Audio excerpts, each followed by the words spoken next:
So, we got a little bit of notes started off, but not too much worked into, because we've talked about this a lot, about how the tree citizens kind of distrust the government, and there's this conspiracy theory, bunch of them, but the main one is that the government is trying to raise the Beastmen to the status of avian and insectoid, to the point of basically mixing them together and allowing them to become adventurers and having the Beastmen enter the tree. And this basically degrades the avians and insectoids because they no longer have someone to look down on, and now the octopi can not only look down on them but categorize their thinking. Oh, now they're being categorized like the Beastmen, not oh, the Beastmen are being categorized like them. So it's a very perception-based inequality.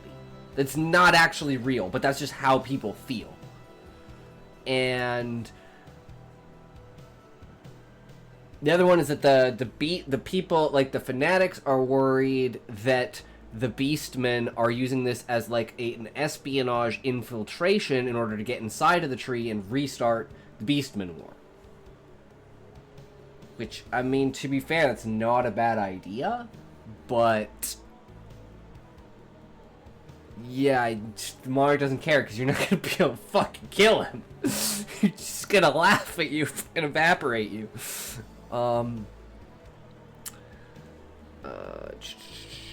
Insectoids. Did I mention conspiracy? Yeah, conspiracy and distrust, and then you look down on the octopi. Thus, the government now trying to make people accept that the Beastmen are on the same level as avians and insectoids, creating even more clash with citizens. This is all the Viceroy's doing outside of the Monarch's hands. The Monarch is pleased to be able to let someone wreak some havoc in the tree, since he cannot. Times are stale.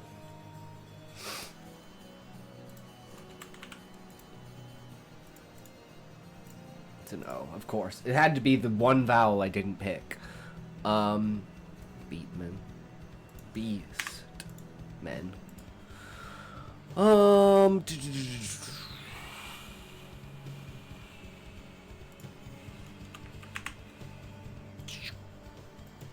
Anything else? Right. Espionage. I do not know how to spell that. Hopefully it gets it. Espionage is suspected among Beastmen. So trying to get into the tree. It's an act of war to some. In fact, they may be able to be adventurers is one thing, but being allowed to roam free in the tree is another. Perfect. So this is like our basic idea and understanding of why people don't want adventurers in the tree and why there's going to be a revolution. And then the attack on Garuda and the defeat by Beastmen, or defeat of the Adventurers Guild hands of the Beastmen.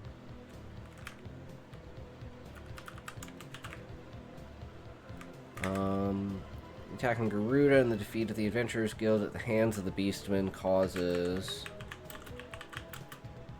tree citizens to go crazy and demand removing the Adventurers Guild entirely and shutting the tree off completely, not allowing anyone in or out. Prevent the war from spreading into the tree. The citizens don't trust the monarchy to be able to defend them. So they had turned to the Adventurers Guild. Instead, a more direct line of protection. Press Beastmen back before they can get to the tree. The new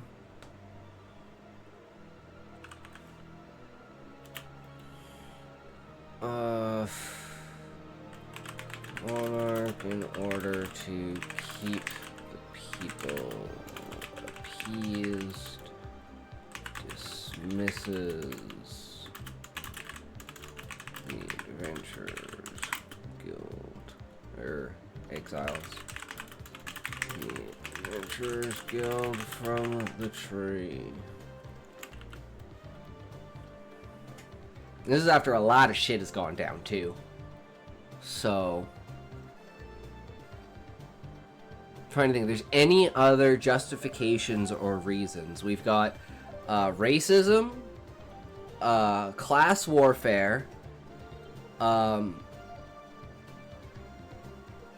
like intellectual warfare, like between the different levels of IQ of the species. And we've got the fanatic crazy people, basically, that no one listened to. The things that they're saying are now happening, and people are like, wait, what the fuck is going on? Maybe they were right. Now, the things are happening not for those reasons, but it's the perception of the people that matters, not the reality of why it's happening. And the reality of why it's happening is simply because at this point, Beastmen are just so integrated into the guild, it doesn't even make sense to not allow them to be adventurers and not allow them to come into the tree. The only reason is prejudice, and the Viceroy thinks that's fucking stupid. But he also didn't take into account the idea that the people would absolutely want nothing to fucking do with this. And that's why he tricked them into basically getting Alamia to be their head of council for the bridge between the Adventurers Guild and the government that's not a part of the guild. It's an independent, voted in. Whereas Husai, as the leader of the guild, is simply, like a bureaucratic bridge between the guild and the tree. Whereas, this Lamia character is a, political thing, and it's like keeping the interests of, it's like they're there to represent the interests of the Adventurers Guild, whereas Husai is there just to report about the Adventurers Guild. So he doesn't really have the power, other than voting, to change how people perceive and interact with the Adventurers Guild.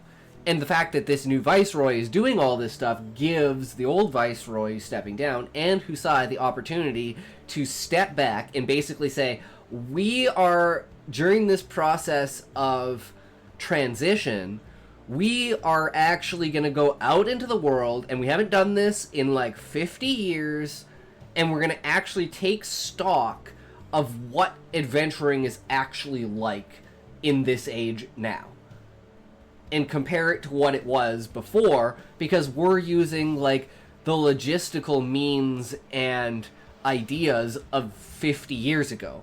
Over 50 years, like, technology in the aspect of, maybe the idea of the way that they print things on paper, you know? Maybe paper itself is now a thing, you know? Maybe it's like the crystalline that they've been working on has gotten to the point of being so thin it can be like paper, and you can inscribe in it with like your nail or something like that. You don't even need a like a device to do it. You can just kind of do it on your own, like inscribing into a clay tablet, but it's like really thin crystalline. And it's like infused with magic as well, so it's like intent, so you can't scratch it if you don't intend to write whatever you're writing, right?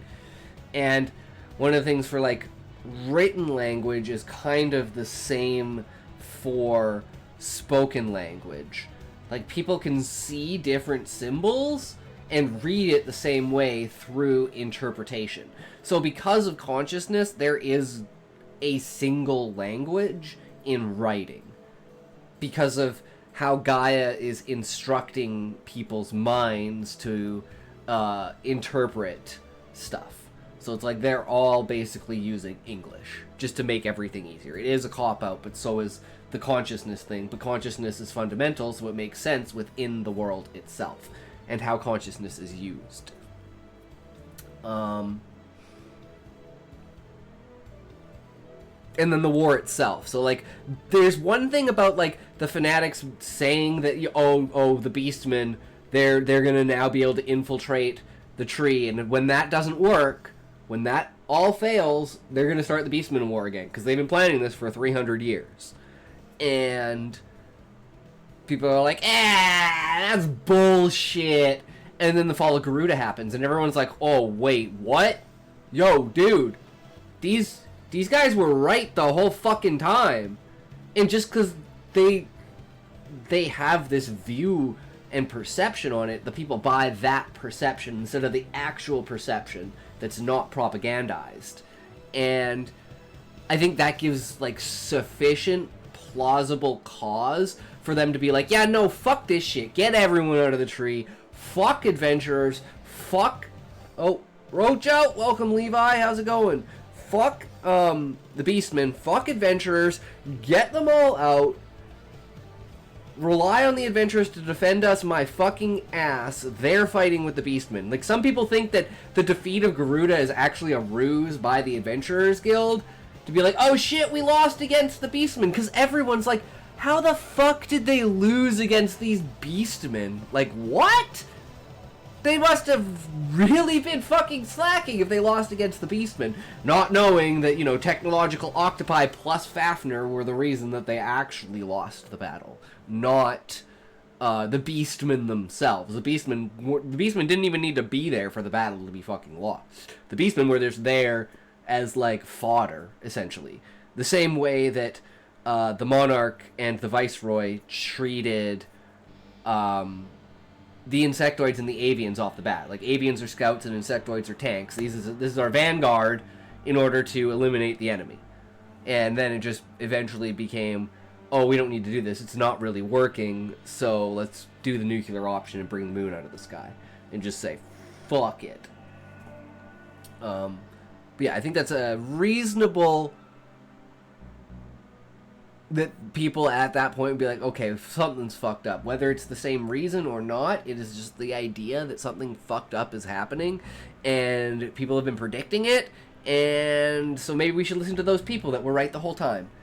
And that turns into get the fuck out of the tree. So I think that's like 5 solid reasons why Usagi... Oh, is that rabbit? That kanji? I know Usagi is rabbit. Again, I'm not good at kanji because I lost... If I had my writing book, that kanji would be in it. Is the fun being had tonight? Yes, Sean. The fun is being had tonight. We're doing... Okay. We kind of have to do a short stream. Like, I work early, so like 3 hours... I gotta cut it off at 3 hours. I was supposed to do that yesterday. Didn't fucking do that yesterday. I had like 3 hours of sleep. So we need to do that today, unfortunately. But that's okay. Because it's probably just going to be an entire React day. I don't know how it's going to go. But we got 3 13-minute videos to watch.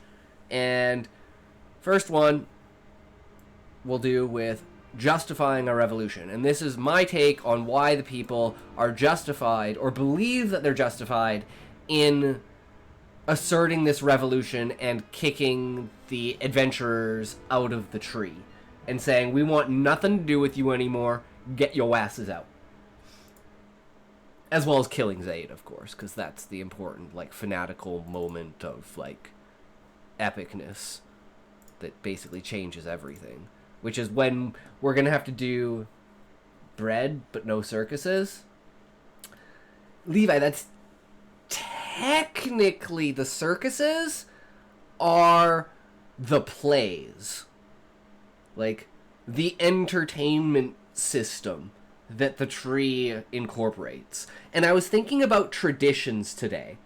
About, like, I was literally thinking about Easter, which is why I have these, because we were doing an Easter thing at work.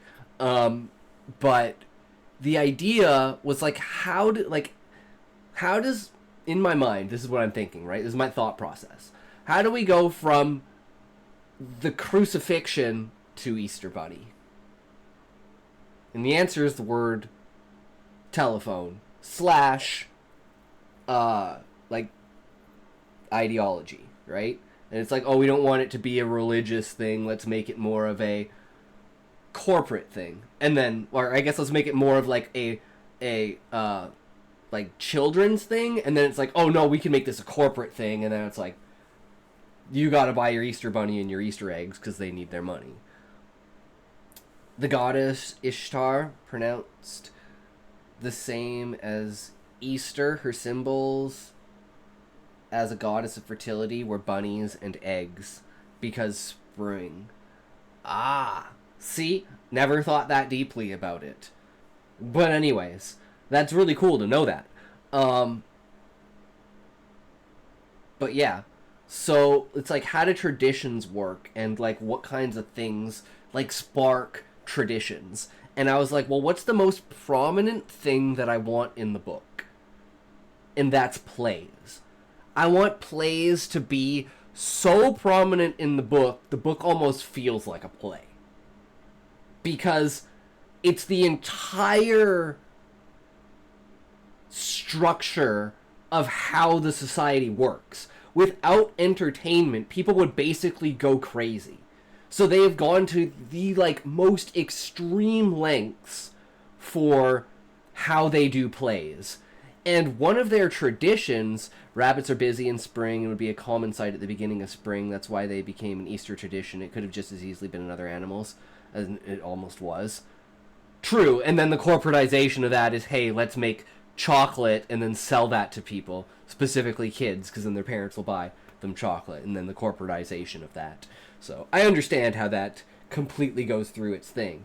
So plays are this massive part of, like, the economy, entertainment and keeping people sane, passing on of knowledge and history, religion and science, and just, like, basically everything we use movies for today is what I want symbols of plays to be, right? Because you can go from the most entertaining of, like, Marvel movie to the most entertaining of documentary like Oppenheimer or like Bohemian Rhapsody, or you go like straight documentary like any documentary. So it's like that scale of difference across plays is kind of what I want to show. So the celebration of Easter is a pagan holiday, the same as Christmas, with a Catholic cover-up to make it Christian holiday, even though it isn't. Winter solstice was the reason the celebration, including the decorations, but the Catholic Church didn't want us celebrating pagan holidays, so plastered the Christ Mass over the top of the winter solstice. True. But yeah, so the tradition is inclusion. It's like karaoke, but random. So what the audience can do is they can point at an actor, and the actor in the play can point back at the person. And if this occurs, then the person in the audience replaces the person who's acting for like a short amount of the play. And that's determined upon the audience, because the audience can either boo them out and bring in the other actor, or they can cheer them on and keep them going. And this is kind of like how acting school is in a passive way, that it kind of just influences people in the community to be a part of these plays, and that's how they discover good talent. And it's just become this thing naturally that everyone just does and absolutely loves. And it's like, even if you're really bad, people will cheer you on if they like you, right? Improv acting festival. But it's like plays that everyone, and like the general rule is like, if you're going to try to replace someone, you either, like you said, have an improvised line or some sort of special spin you put on the role, or you play the role like exactly as it's meant to be. But you don't just like go in there and be like, oh shit, I didn't actually have it think the guy would pick me. And that'll happen sometimes, and the crowd's like, boo, get him out of there! And it's like, you know, and it's kind of like this social structure thing where it's like, you know, people will like gas people up to go out, and then everyone will fucking laugh at them, and it'll just be this giant joke and stuff like that. And I want to put a lot of like humor and humanity into it, of being like, this is a huge cultural thing that everyone loves to take part in, because it just feels like you're more immersed in the play. And it's like, you know, get to the point where there's like stories that have become plays of people in the crowd that have like replaced the entire acting play, and then just like at a certain mark just started at like at that percentage, like let's say it's 60% through the play, and they just start a completely different play, but with like all the props and all the costumes of the original play. And it's become like this cultural phenomena where people can do these like spontaneous things where it completely changes the entire interaction of the play. And it's like, I don't know, I just thought about all this while I was at work today, and I was like, I don't know, I just think that's such a cool thing for like a tradition based around a culture that is so heavily invested in plays being part of their culture. But anyways, huge side tangent and everything. We need to have a toke, though. But everything with the plays, I've always wanted them to be interactive. I've always wanted them to be, like, for instance, like, you'll see, like, for instance, there'll be, like, 2 or 3 plays out of, like, 15 or 20. And they'll have 1 or 2 of them, maybe 3 of them, that if you took out those sections from the book, you could reconstruct the entire play from start to finish. But it's like you only see it in small increments at random points during the play, so it's not in chronological order. It just happens to be like playing in the background randomly, and this just happens so much that a couple of the plays literally play out in their entirety throughout the book.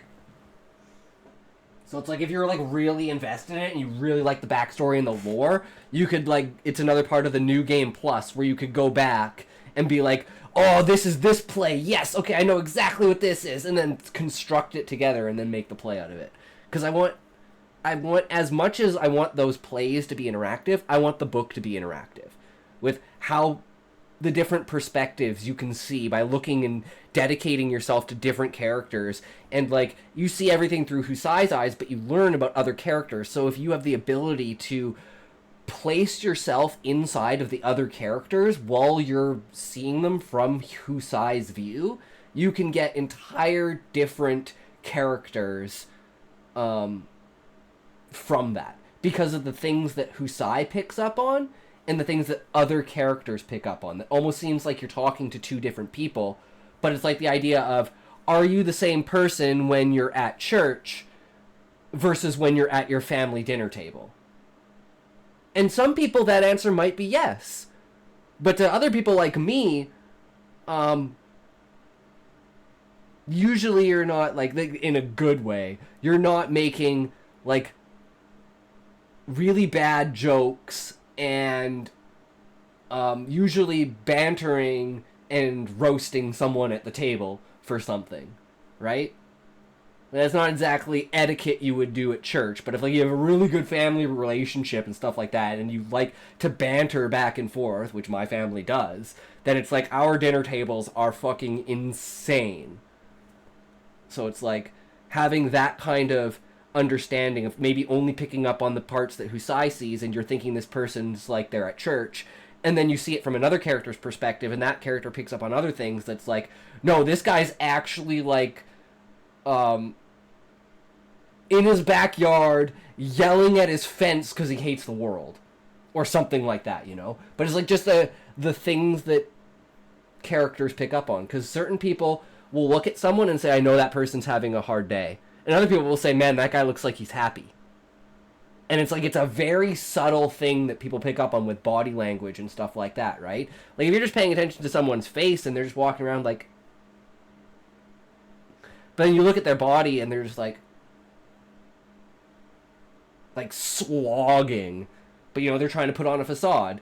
And it's like, I consider myself pretty good at reading people. So, using that as a factor to be like, how can I portray this character in a certain light? And then just from, like, an offhanded comment in like, the main character seeing from a third perspective about that character can give you an entirely different perspective. Be like, oh, shit. Because you gotta remember, Husai is the leader of the Adventurers Guild. You're not going up to the CEO of the company that you work for and saying, you know what? I had a fucking shitty day today. Because that's not the attitude you're going to have towards someone in authority like that, right? That's not, like, the proper etiquette. So, but when you're talking to your buddy adventurer about how you are the one who is called the noob because you're always given the gathering quest instead of the fighting quest, you know, that gives a completely different perspective on the person, rather than the person going up to Husai and being like, no, man, I love gathering quests. Give me that shit. Let's go. Because he's just doing what he's supposed to do for his job. Because that's what being an adventurer is. But anyways, you know me. Tangents.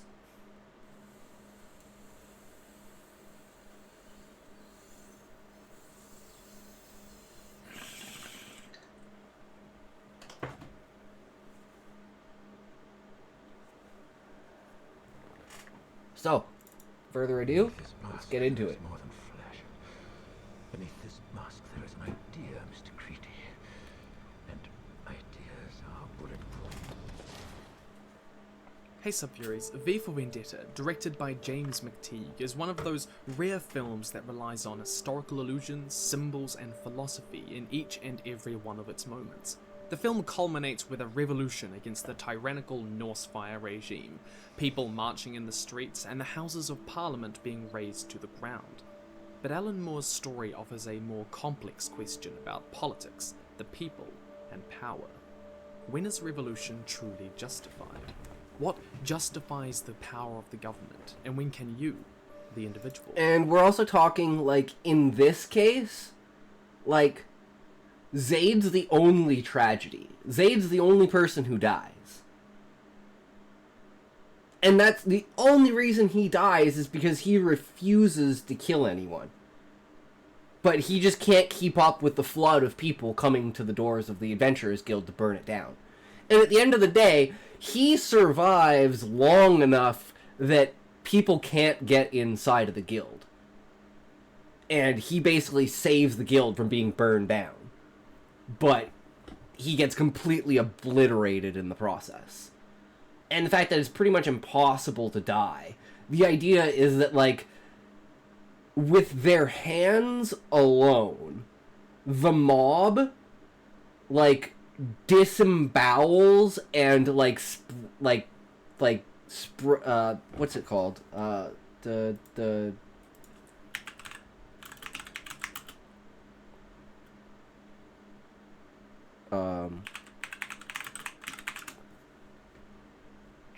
Blood Eagle. The Bloody Eagle, that's what it is. Where it's like, they basically force your ribs and break your ribs backwards to make it look like you have, like, wing bones, right? So it's like pressed through your innards and shit like that. So he's literally, like, strung up on the doors, like, with his innards hanging out, like, his limbs basically cut off, and then they cut his head off. And that's the only way to basically kill someone.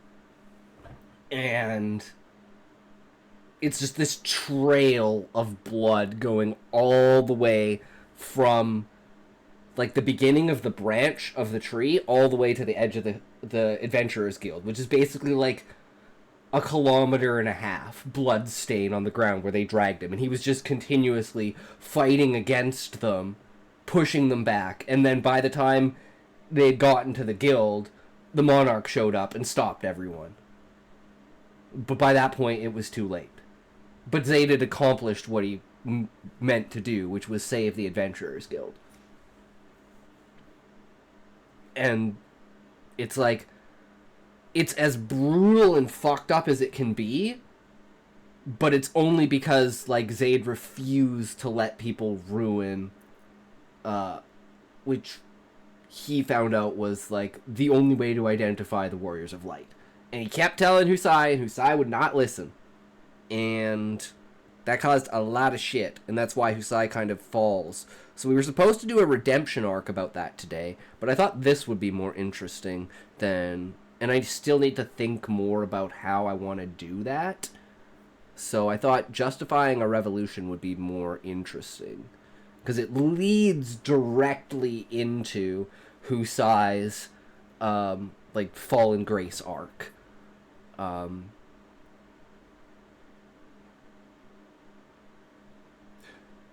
So the fact that, like, the people aren't technically fighting against... Like, the people get what they want. Because the Monarch's like, okay, yeah, you guys are fucking crazy. I don't care. We'll kick the adventurers out. Everyone, get the fuck out the tree. And Zayd's like, I ain't doing it because I know what you're going to do to the Adventurers Guild. And they're like, if you're not leaving, we're fucking killing you. And then all that shit ensues. So it's like, Zayd's refusal to leave, even by the Monarch standards, is like, I mean, you guys didn't have to go that far, but you kind of were justified because he wouldn't leave the tree. But you're not justified in destroying the guild. That's kind of important information. At least he's pretending to say that. He kind of wished everyone, and he kind of, in secret, is like incentivizing people. Because, okay, here's a really big spoiler, but it should be fucking obvious by this point from me saying, like, how fanatical these people are. They have to have a fucking leader, right? The guy who was the first guy to start handing out pamphlets and then recruited everyone to the cause, that's actually the Monarch. And he's been doing this in secret because he has the ability to shift his body and change what he looks like. So he becomes different people and basically rallies the people on and creates these causes of disruption inside of the tree. So he's sitting in the background laughing his fucking ass off, causing all of this discord. I had a weird thought quite a while ago. Would like your thoughts on it. Mules are the infertile offspring of a horse and a donkey. If a horsekin and a donkeykin in a fantasy world were to have a child, would the same occur, or would their underlying humanity make it a non-issue? I think you could easily, like, explain that out with, like, a human gene. Like, the reproductive gene that would cause them to be sterile is actually obsolete because of the dominant human genes prioritizing their bodily structure to allow them to, I'm guessing, be bipedal or centaurish. And I think people could easily infer that as well.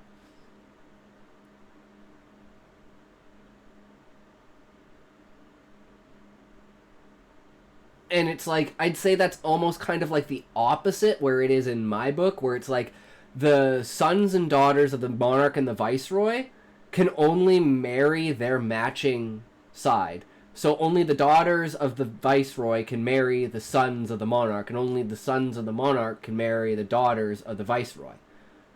And if they don't line up, those extra siblings just don't get to mate. They don't get to have kids.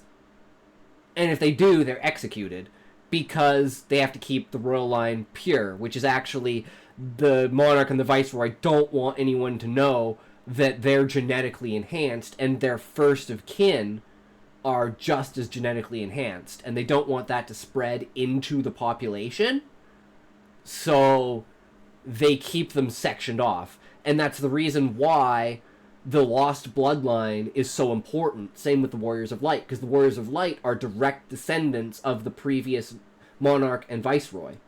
That's the reason why they're so powerful, is because they're fully genetically enhanced, just like Husai is. So it gives this underlying idea in the book that, you know, the other than the monarch and the viceroy's offspring, their offspring can't have offspring. So it kind of makes people give the idea that they're infertile. And there's no reason to even mate, and that eliminates like the need of it arising and people like fighting against it. And then there's the fact that you can just become an adventurer and leave the guild. And then you can do whatever the fuck you want. They watch you, but most people that are in the underground and part of the Lost Bloodline are like interacting with the dark side of the guild, which is adventurers that have lost their licenses, and they're basically outcasts and criminals. And they have this mutual relationship where the criminals know that the bloodline isn't going to sell them out, because then the criminals would sell out the bloodline, and who cares about the criminals? The monarch only cares about killing off that bloodline. So it's like this mutually assured destruction holding this group together. And the Lost Bloodline are like the curators of the warehouses that store all of like the black market, basically. So the domed city underneath the tree is like the black market trading hub for the dark side of the Adventurers Guild. And because of that, they have access to adventurer IDs of dead adventurers, as well as like the idea of like a printing press for like an old like money printing press, right? So they have like the technology to make basically out of date tags and fake being an adventurer, as long as you don't push it too far. So they're basically making fake IDs for the Warriors of Light so they can pretend to be different people, or people would realize how fucking strong they were, and they would be the top in the world. But because there seems to be about 50 or 60 of them, and they're always fighting for like first place, it's like so close, no one realizes that it's just 4 people pretending to be 50 different people with like 10 different ID cards. And that causes this secondary society to exist that the main characters can go to when they decide to confront the monarch and lose. And then it's like the whole second book is all from that side of the world, essentially. So it's like this nice, great world in the first book, and then everything turns into a dystopia from the second book. Take up arms against them. From the first scene of the film, we see the dictatorial framework of Chancellor Sutler's Britain. After a history of biological disaster, And warfare... Other thing about the tree is it's basically a paradise. So it's like, the citizens always say, why would you want to be an adventurer? Why would you want to leave? But it's because people get bored. And they're like, these plays and entertainment just doesn't get me, man. I need the thrill. I need a thrill. And then they go out and they die. But hey, at least they were thrilled. Starvation and drought, a new society arose. And where once you had the freedom to object, to think and speak as you saw fit, you now have censors and systems of surveillance coercing your conformity and submitting your submission. We need cameras. There are civilian curfews, extreme search and seizure methods, and surveillance at every level of society. When describing how Chancellor Sutler's regime justified these extreme measures of power in the first act, V explains, Fear got the best of you, and in your panic you turned to the now High Chancellor Adam Sutler. He promised you order, he promised you peace, and all he demanded in return was your silent, obedient consent. The wording here is purposeful. McTeague chose the twin ideas of fear and consent to recall the philosophy of Thomas Hobbes, a 17th century political philosopher. To put Hey, it that's the stuff you're simply, reading. In his famous work Levi, Hobbes isn't talked it? about what justifies government power. He argued 2 things. Firstly, that government power is justified by consent. You have to consent to your government having power over you. Secondly, And that it is that's kind of like the best way that democracy works, is in the context of people that lose. Hobbes is talked about in Essay 11. Oh, okay, so it's a different one.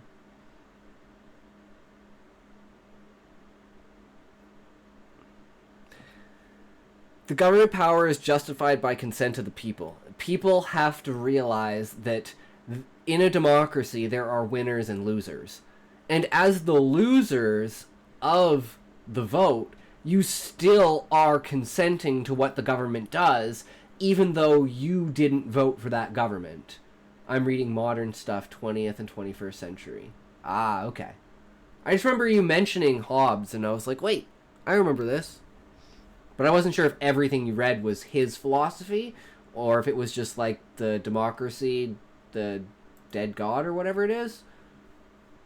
Power is justified by consent. You have to consent to your government having power over you. Secondly, that it is human nature to fear death above all else. True. He believes that if you do not have a government, not even your life can be guaranteed against those around you, because humans will eventually kill each other for resources, land, or wife. True. And if we're so focused on staying alive and afraid of those around us, then freedom of speech, religion, action, and Big disagree here on the democracy thing. Voting can be an act of self-defiance while not constituting consent.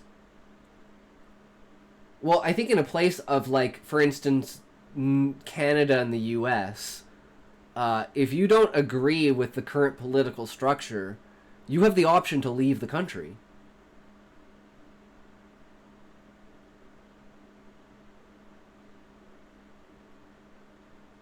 So by staying in the country, you're technically consenting. And sure, yeah, it's a lot of work to leave the country, but it's like, are your ideals upheld to the point of pushing that line of being like, I disagree with these ideals more than I dislike the amount of work I have to put in to get out of this area. Or you just wait for another vote and then you vote again. But it's like, at some point, I mean, anywhere. Mainly probably another English-speaking, probably European country. But I mean, like, if you're thinking, like, long-term here, like, you do not agree with this shit at all, like people in America with Trump, it's like, you know, save up, like, the next 2 years, another country with another democratic government. Exactly. Which most likely you won't be able to vote for, but at least you get to choose at that point in time, okay, which of these countries upholds my ideals? And then you pick the country that upholds your ideals. And now you're living in a country that upholds your ideals, and hell, you didn't even have to vote. Now, I'm not saying I know anything about immigration, but, like, if we're talking a long-term plan, and this is like a 5 to 7 year long-term plan, and then once you're settled in the new country, you plan to live the rest of your life there. So we're talking a 7 to 70 year plan. If you disagree with the country that much, then I think you should leave. Even if it takes that much time for you to leave, because it's going to take more time than that, I guarantee you, for the country to change once it's on the path that it's on. Because once things shift, they tend to take a long time to shift again. And usually the shift in the other direction is like twice as hard, and you start wanting to go in like this. And you're fucking teetering, and we're like right here, ready to go way the fuck over there. At least that's how I feel about it. I know, but like, you have to think, like, okay, Levi, you have to think about it from the position of someone who they disagree with an ideology so much, and we're talking like very specific, such as, oh, Trump, like a great one is Trump's immigration. Okay, well then go to the UK. Go to London. Like, They're apparently having a shit ton of problems with migrants, which means, yeah, you should be easily able to go there. And if you're like all about open borders, go over to a country in Europe that's all about open borders. Don't go to Poland, but go somewhere else, right? And the same with, like, and I could specifically say, not all nations are on the same path, because Canada is on a path to hell like this, and the US is on a path to hell like this. We're both going to hell, but we're both taking extremely different directions and courses in that. Whereas Canada is focusing hugely on, like, Native Americans and placing Native Americans basically above everything else. And America is like, well, we're getting rid of immigrants, illegal immigrants, right? It's like these kind of two directions on their extremes are very bad. Well, the extremes of immigration, not... It's what people think, but not the reality, right? Like the people that are like, oh my god, Doge is going to take away Social Security for people. Yeah, it's going to take away the Social Security for that guy who's 175. It's also going to take away Social Security for that it's going to take away the ability for that 9-month-old baby to get a $4 million loan. If that's what you're talking about, yes, that's what they're going to remove. But, and it's not like they're going to come knocking on the door of your grandma and take your grandma away because she's 7th generation Indian. We're 7th generation African American. Or Colombian. Or even Mexican. Unless they're there illegally. Which makes sense. So it's like the perception of people, and that's kind of what this is all about, is the justifying the revolution has to be from the eyes of the people. And that's why we gave all these reasons why the people inside the tree enact this revolution. And it's like the idea of Reddit in like echo chambers talking way too much about stuff, getting in their head about stuff, being racist towards the other races, and hating the fact that some of the races are trying to eliminate racism so they can only racist in one direction. So then the octopi get to racist against the insectoids and the avians and the beastmen, but the insectoids and the avians no longer get to racist against the beastmen. And then the government trying to accept beastmen and bring them onto the same level as avians and insects. It's like, wait, those crazy people that we had laughed at were actually telling the truth? And they're like, okay, well, that's really weird. Okay, well, I mean, they fooled us once, right? But hey, you know, they're not going to do it again, right? Oh, look at that. We didn't trust the Monarch enough to defend us. We trusted the Adventurers Guild. So now the Adventurers Guild has fallen at the hands of the Beastmen. So now people are like, oh wait, are the Beastmen entangled with the Adventurers Guild? How the fuck do adventurers, an entire army of adventurers, lose to an army of beastmen? Like, in the people's eyes, that's fucking impossible. So there had to have been something that went awry. Either an inside job from adventurers, or something along those lines. But there's no way the beastmen actually orchestrated an attack on a city that actually worked. And not only, like, worked, but, like, fucking worked. And sent everyone into a panic, being like, oh, fuck, I'm quitting being an adventurer, fuck this shit, you know? Basically telling their families back in the tree what the hell happened. And then people are like, wait, so the Beastman War is a real thing. So hold on. These crazy people said this dumb shit. This dumb shit came true. Then they said some even more dumb shit on top of that. And that came true too? I don't know about you, but maybe we should start listening to these guys. And that's literally what happens. It's like completely justifiable in their eyes. And the fact that Zayd was the only one who died because he wouldn't leave. They're like, the only reason the fucking crazy people killed him is because he just wouldn't leave. All he had to do was leave the tree. It would have been fine, but no. So it's like, it wasn't even, like, violent in that aspect. They were like, they went to the monarch, they demanded, hey, monarch, we've decided, remove every adventurer from the tree. Kick them out of the tree. And monarch's like, really? And they're like, yep. And he's like, well, shit, I guess I have to do it. All right, here we go. And it's like inspired by the idea of Brutus killing Caesar, basically at the behest of the people, because if he was on Caesar's side, the people would kill him. So it's like the best of two horrible options. I have to kill my best friend, or I have to die alongside my best friend. Do I choose death or life? Obviously, I'm going to choose life and kill my best friend. So that's kind of the dilemma, but on a lower down scale of not death, at least not supposed to be death. That's the whole point of doing it, is to avoid death by just kicking the adventurers out, because it's easy to just say, okay, you guys can't come in the tree anymore.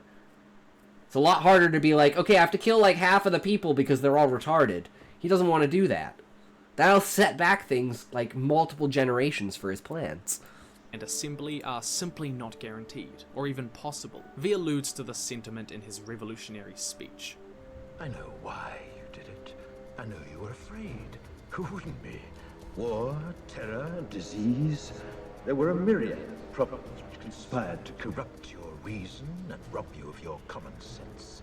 Imagine a classroom without a teacher. Johnny has 3 pencils and knows Mikey will not take them because the teacher would punish Mikey if he tried to. True. But if the teacher leaves, then nothing is to stop Mikey from beating Johnny up and taking his pencil if he needs it.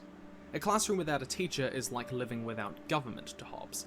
And he calls such a situation the state. That's a really good of the world. analogy, If actually. this is what it's like without government, then we can see how Sutler's Norse fire regime justifies its power.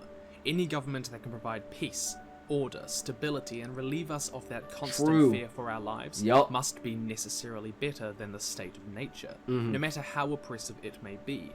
Under this philosophy, Sutler's government is justified because A, the people voted him into power, and B, his regime brought people out of the state of nature. That's kind of the thing, is like, despite the monarch and the viceroy, they're the military power. They're not a political power. Their concubines who are voted in by the people are the power. That's why the people technically, like, that's why they, like, the monarch has to basically abide by what the people do. Because he is just there as a show of force to enforce the rules that society has created, because he has the power to do that. And whether he does that himself or through, like, basically the adventurers. So there's, like, adventurers inside of the tree that are, like, guards, right? So it's like, you can basically get, like, a full-time job inside of the government being a guard inside of the city. And then you don't have to risk your life, you get the payment, and all the shit. So there's a lot of people that just decide, you know what, fuck it, I'll just be a guard. But most of the main jobs inside of the tree, like, for instance, like mining the crystal itself, manufacturing the crystal itself, every kind of process like that is all done voluntarily through the people up to a point. So it's like the idea of, we have enough people doing this job, so we don't need to worry about it. Then the next day it's like, oh, we don't have enough people doing this job. Okay, let's post on the adventurers board, and we'll, like, basically get people that normally wouldn't do the job. So it's like you're just basically upping the pay of it as less people work. So it's like continuously trying to upkeep this roster of people doing all of these jobs inside of the tree.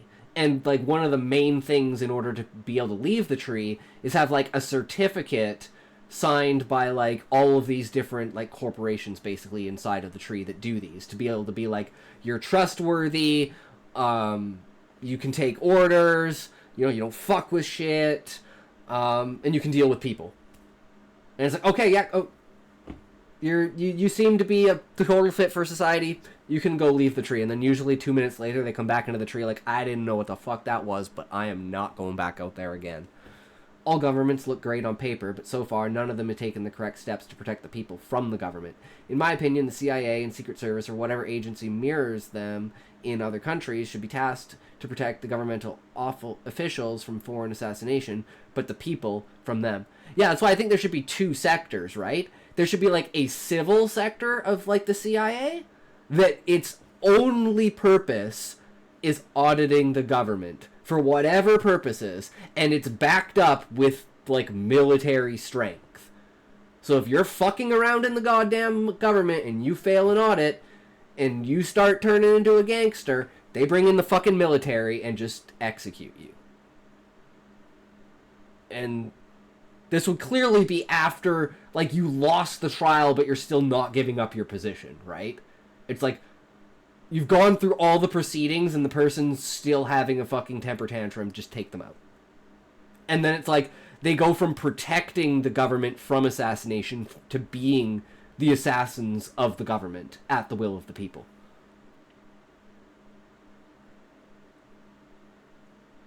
I think there is an angle to take from that on the side of how does the, unless the act is severe enough with evidence in hand, the end threat, then reveal the evidence. End the threat, then reveal the evidence. Yeah. Yeah. There's a point in democracy, the god that failed, where Hoppe laments that due to the temporary nature of democratic office, such leaders are rarely assassinated.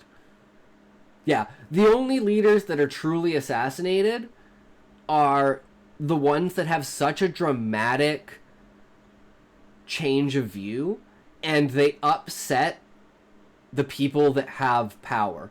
That they know that a transition of governmental power on an edifice does not change their power at all. They don't care who the fuck the president or the vice president or any of the judicial people are. They do everything like under the table, off the books, because that's how they were established, to be like invisible parts of the government, right?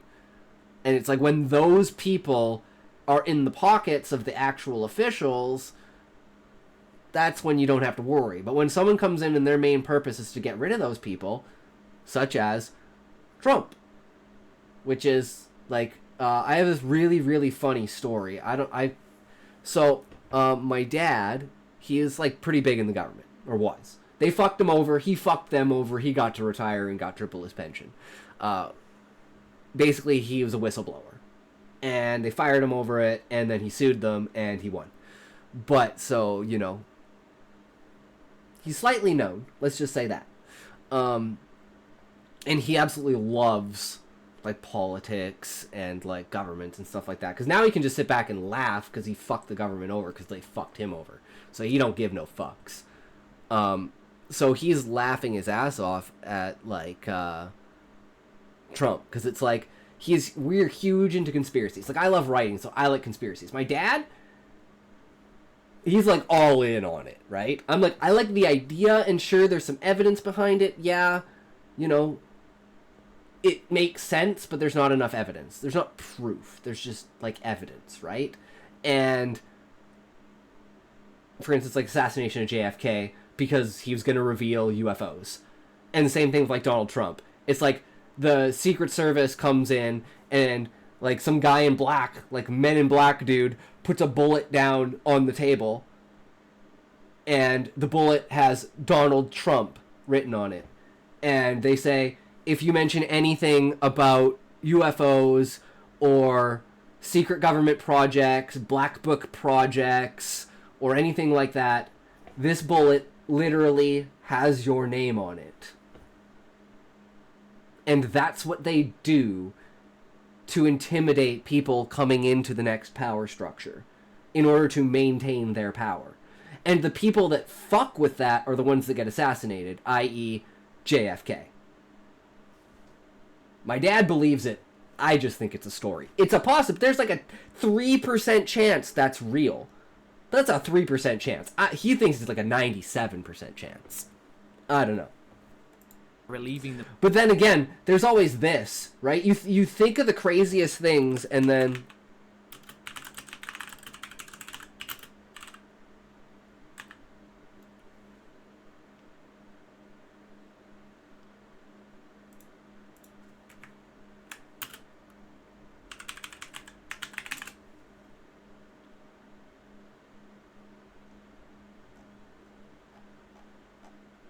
I don't know if they have it, but it's Osama.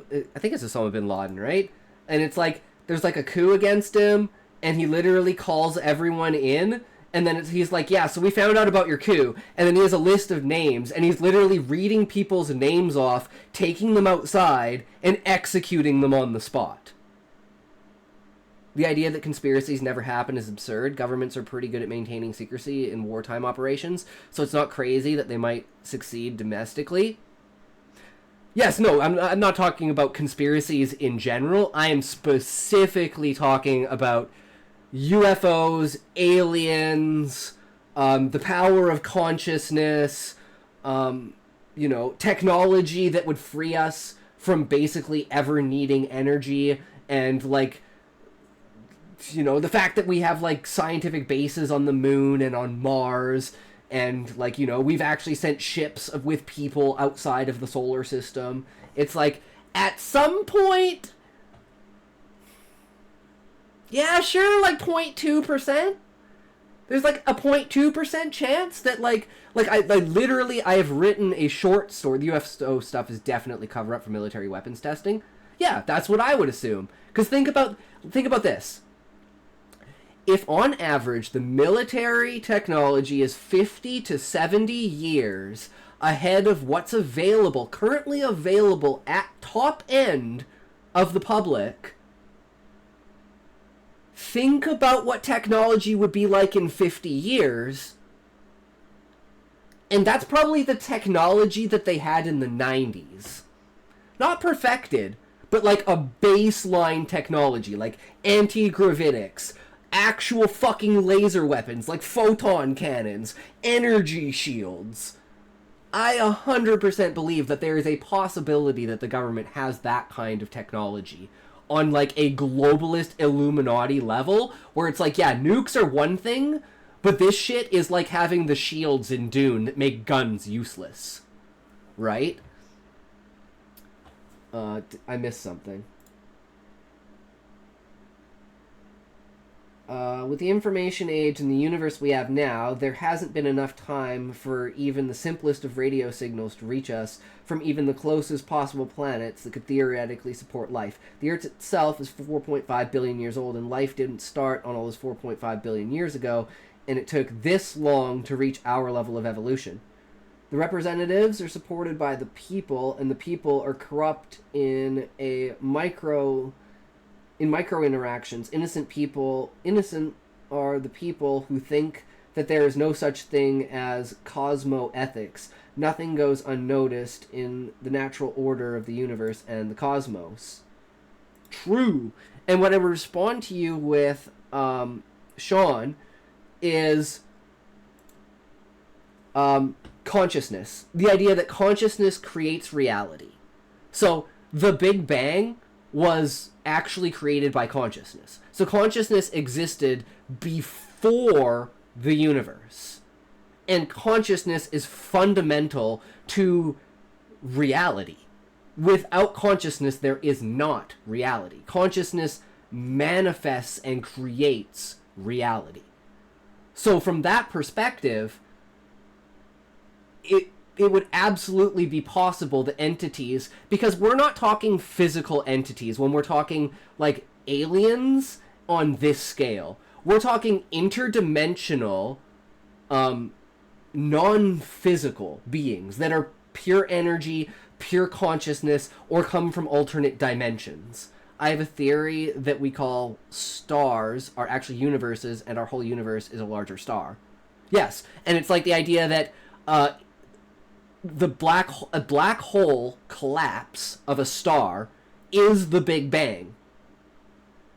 And it's just an infinite amount of universes inside an infinite amount of universes with an infinite amount of universes inside those infinite amount of universes that contain an infinite amount of universes within those universes with, and it's just it's incomprehensible to our current conscious minds. Right? But that's because we're held back by this physicalness. You have to move past the physicalness into the metaphysical, into energy and consciousness and understanding the basics of the infinite.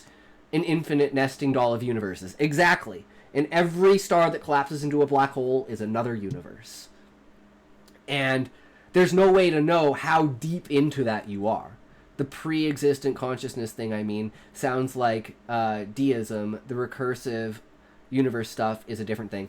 I'm just going to say all of my philosophy, it's not pulled from. I will say this. It's not pulled from. When I read the Seth material, it took what I had already previously thought. And just in my own mind, no matter what anyone else said, this is like what I believe the actual fundamental understanding of the universe is. And it put it into actual categorizable science. And took it from an abstract idea and made it applicable to reality. Now, people can't understand this on a scale. But think of the idea of consciousness creates reality, right? Without consciousness, we don't have this. Without consciousness, we don't have this. Without consciousness, we don't have this. And on this fundamental level, it's possible to say that this was purely created by consciousness. Even though consciousness facilitated through a physical being using other physical aspects created it, from those materials, it in essence was created from consciousness. And we know that 0 multiplied by anything is 0. So even the tiniest quark has to have consciousness. So that when you build up to a certain point, it's like building a circuit.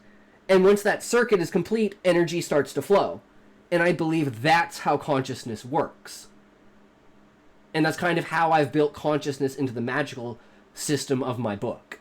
And it all comes from this. And it's like it underlines new ideas that I've never thought of, but they all derive from this basic understanding of how to use consciousness to manipulate and interact with the world that you're living in. When you ask a Christian how the universe started, God said, "Let there be light." The Big Bang supports that precisely. At the moment of the Big Bang, there was light, and only light. They also claim that two opposing particles touched, and that caused the Big Bang. But they also claim the Big Bang created all matter. Thus, where did those particles come from? True. And it's like, people can't think beyond their own limits of their imagination, right? So, that's why I love streaming, because even though I've only been doing it for this short amount of time, the minds that I've met on an intellectual level, because we're in the reading and writing category, right? This in general is for higher level intelligent people who can understand the depth of what someone's trying to create when they're writing. And that takes a very special mind in a creative sense, right? So talking with other people and being able to have these discussions for me is fucking amazing, because most people I talk to, it's like talking to fucking Drax. I'm like, oh my god, really? No, I wasn't being literal. Take it out of scope. Obviously, there is a pre-immersive universe that supports the idea that something is happening in a certain time space, but the mind is limited to a perspective, whether egoic or inanimate, in order to be able to divide itself. Without dividing itself, there is no immersion. It's a paradox. That's the catch. And most things view to be paradoxes within a confined limit of what we believe reality to be, right? When you take your mind outside of that, think of the idea that no paradoxes can exist, because you can continuously zoom in on nuance until you have nuanced something so far that you've split into two different categories. And I take a really bad example of this, but it's like colorism versus racism, right? It's like white people being racist against tan white people, or black people being racist against, excuse me, but black people that look like they're green, if you know what I mean. And it's like racism within their own category due to the coloring of that category and tanness, basically, of the skin, right? And same way, like, even within, not even the skin color, but within nationalities within Asia, how the Chinese hate Japanese, right? Or even with North Korea, South Korea, Namekians, Wait, where did that come from? Did I miss something? Oh, the Namekians being able to split their consciousness. Black people who look like they're green. You know how, like, the light reflects off, so it kind of looks like greenish tint? Like, they're so black, they're green? It sounds really bad, I know, but, like... Oh my god, I don't have TTS on, I'm so sorry. Hello? What the fuck, say hello? Valiant Boy, I already said hello, didn't I? I swear, I said hello, Valiant Boy.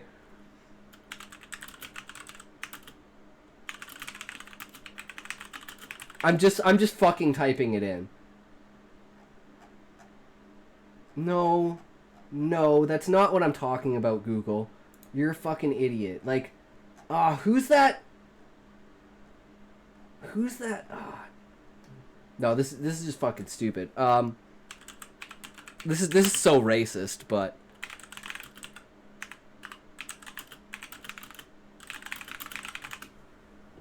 Surely light skin prejudices would be a better example of colorism within black culture.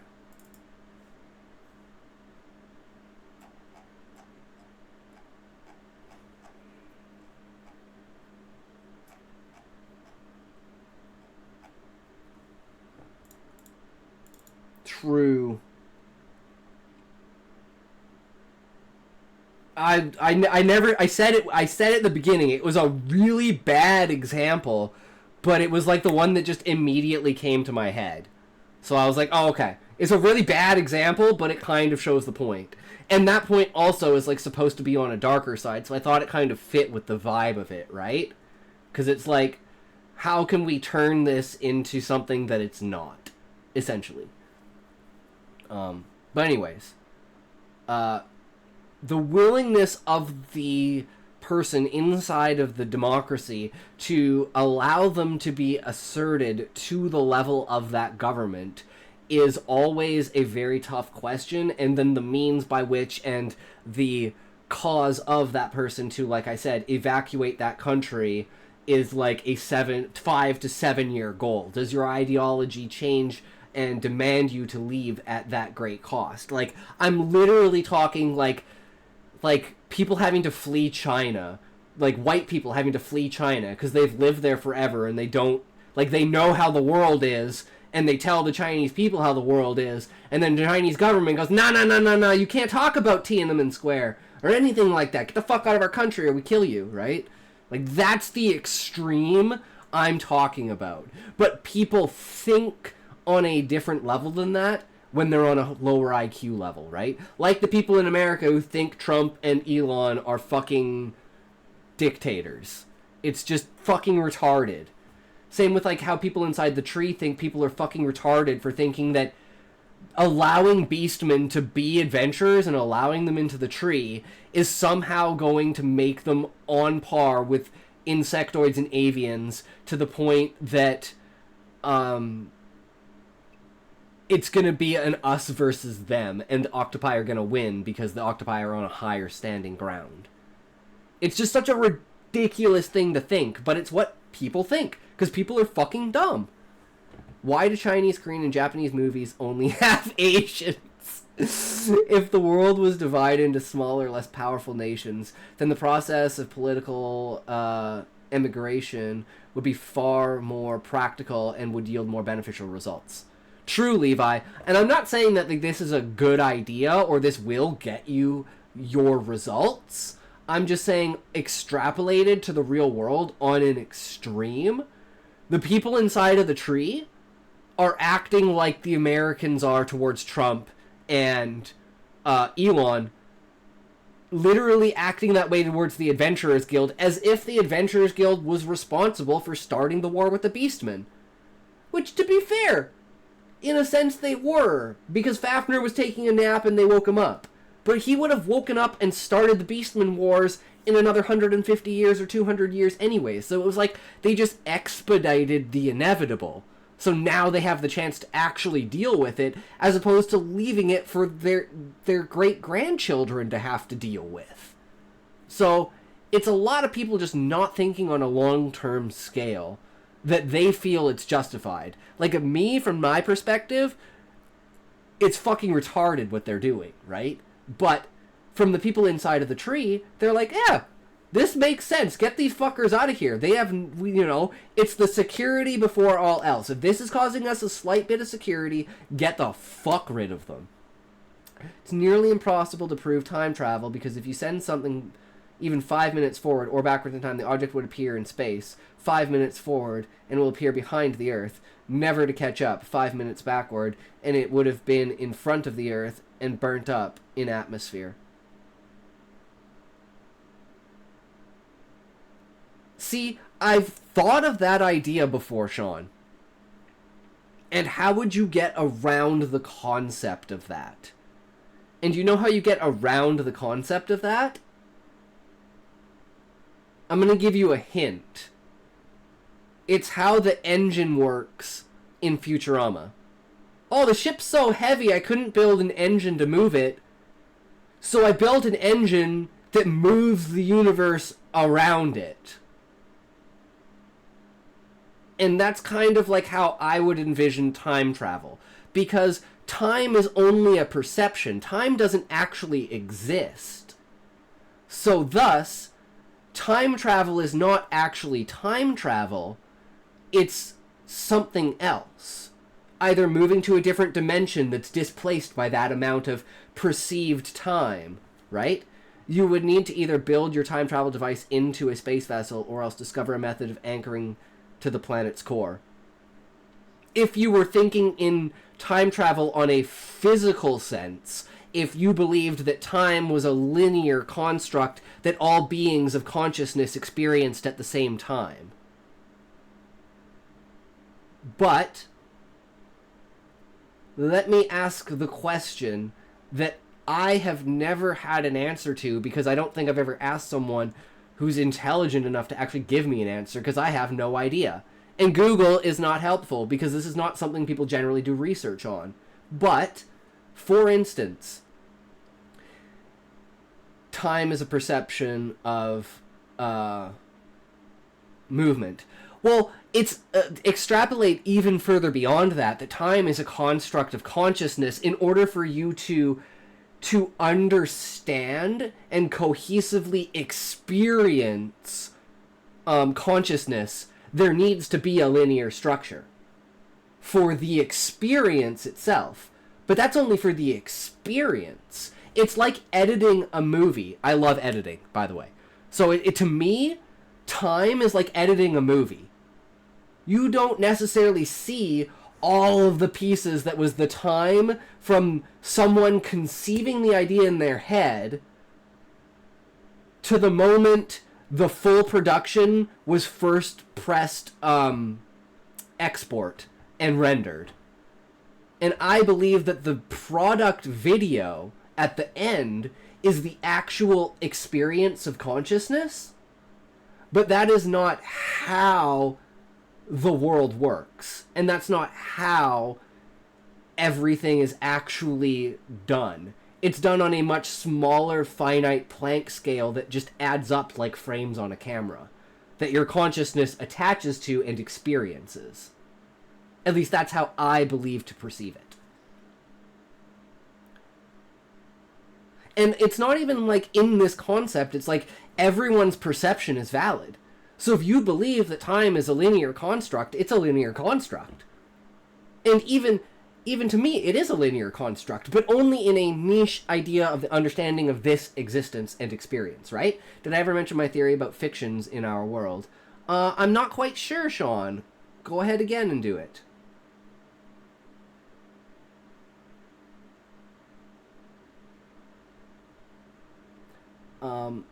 But as far as justification and how people view the world in their own terms, very much has to play with this as opposed to the reality itself. Just like perception of reality is not reality. And extrapolating all those inner points between those hidden moments, essentially, brings me back to what the question I was going to ask, which is, do you believe that size matters when it comes to the experience of time So, for instance, if an Oort cloud or a sun is conscious, and extrapolate the average lifespan and consciousness of a human, everything we view as fiction is in existence in a different plane, and we get vibes from those realms, which we then interpret into fictional stories. We might not get everything correct, but we would get it close. See, and what Seth says is that it's actually the opposite, and this is the power of creation, is you're creating those worlds. And that's how consciousness creates reality. So God in religion was just the epitome of someone else's idea. So God spoke the idea of humans, and humans came into existence. Because a being of consciousness had a thought that caused that to become the actual reality, and you exist in that reality. So you are someone else's imagination. So I absolutely agree with that it could either be both. And it probably is both. Sometimes you're picking up on the vibes of things that are real. Sometimes you're creating your own universes. And by combining those together, it creates an entirely separate universe. So you're creating infinite amounts of infinite universes with infinite ideas that cause infinite realities to spawn. And it's like a perpetual, ever-evolving existence that you could never delete. And it's like no matter what theory you come up with, you can stylize it under that perspective of reality. I'm not saying I can think and have something come into existence, but I can think, enact my body, and cause that effect. It is the exact same thing with extra steps, just people don't perceive it that way. This is a bizarre question because it's asking about specific detail of conscious experience for hypothetical beings. But Levi, I'm going to bring up non-hypothetical beings. Quite likely, consciously experienced time is a more spread out series of perceived events, if at all. This is evidenced by their shorter reaction times. Levi, exactly. And I was going to specifically say ants. The speed at which ants act is like 10 times faster than even like your fastest like F1 racing reactionist. And to some people, that is an experience of consciousness that they are experiencing. I was thinking of flies. Those buzzers react crazy fast. Yeah, they actually react faster than your eye can blink. But Levi, do you want to actually know what the secret, and do you actually want to know that it's a psychological secret why flies are so hard to catch? And you can prove this by recording yourself and looking at yourself in the mirror. When you move your eyes, you don't actually see anything. Your brain is completely making up everything you see between your eye moving from point A and point B. So the reason why it's almost impossible to catch a fly is because your eyes are always moving. The secret to catching a fly is setting your eye on something in the distance and then trying to catch it out of the corner of your eye. Because your reaction time to moving your eyes is slower than the reaction time of the fly. So it literally moves before you see it. And that's why it seems like they react so fucking crazily fast. So next time you see a fly, try it, and I guarantee you could probably catch it. Or you probably catch it within like 5 tries. If you look at the Oort cloud around our solar system, it is very similar to a membrane around a single cell with its glowing nucleus in its core, just like our sun. Exactly. So the more you extrapolate it, the more that... And like they said, the human brain is the most complex structure in the entire universe, and like as far as we know, the entire universe, zoomed out, looks like a fucking brain.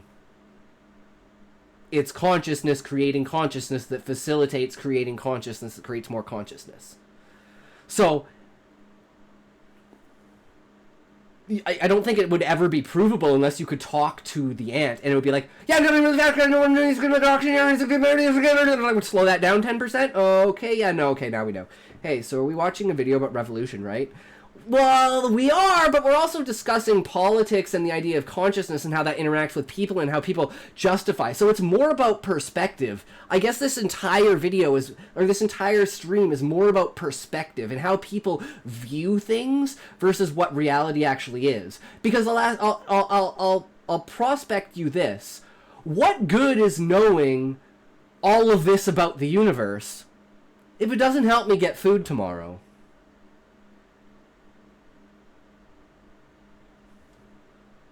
It's privileged information. I consider this a category in and of itself, and it's privileged information. It's information that is purely there out of curiosity. You want this out of curiosity. There's no practical reason to it. It doesn't actually change anything. It is pure perspective and how you view the world and how you interact with the world. And that is extremely important to how the citizens view the world, because that's all they know. Because they don't know hunger, they don't know pain, they don't know anxiety, they don't know fear, they don't know sleep. They only know the consistency of trying to find the next high.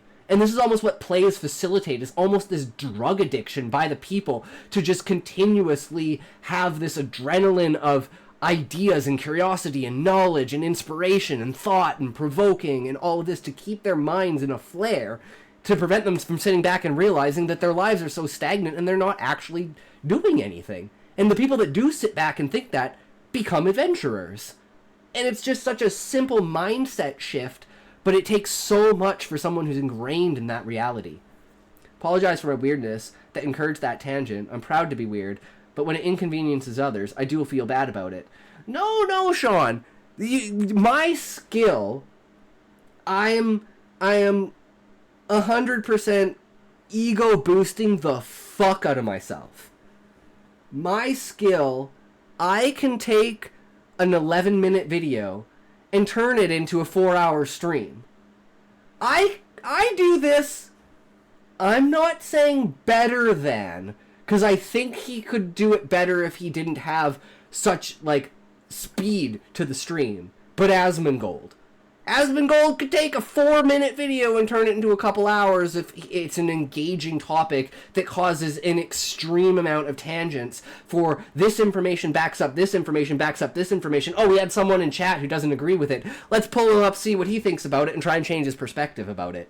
It's like I literally, before I started streaming, I was like, I'm going to study Asmon, I'm going to craft my stream around how he does his stream.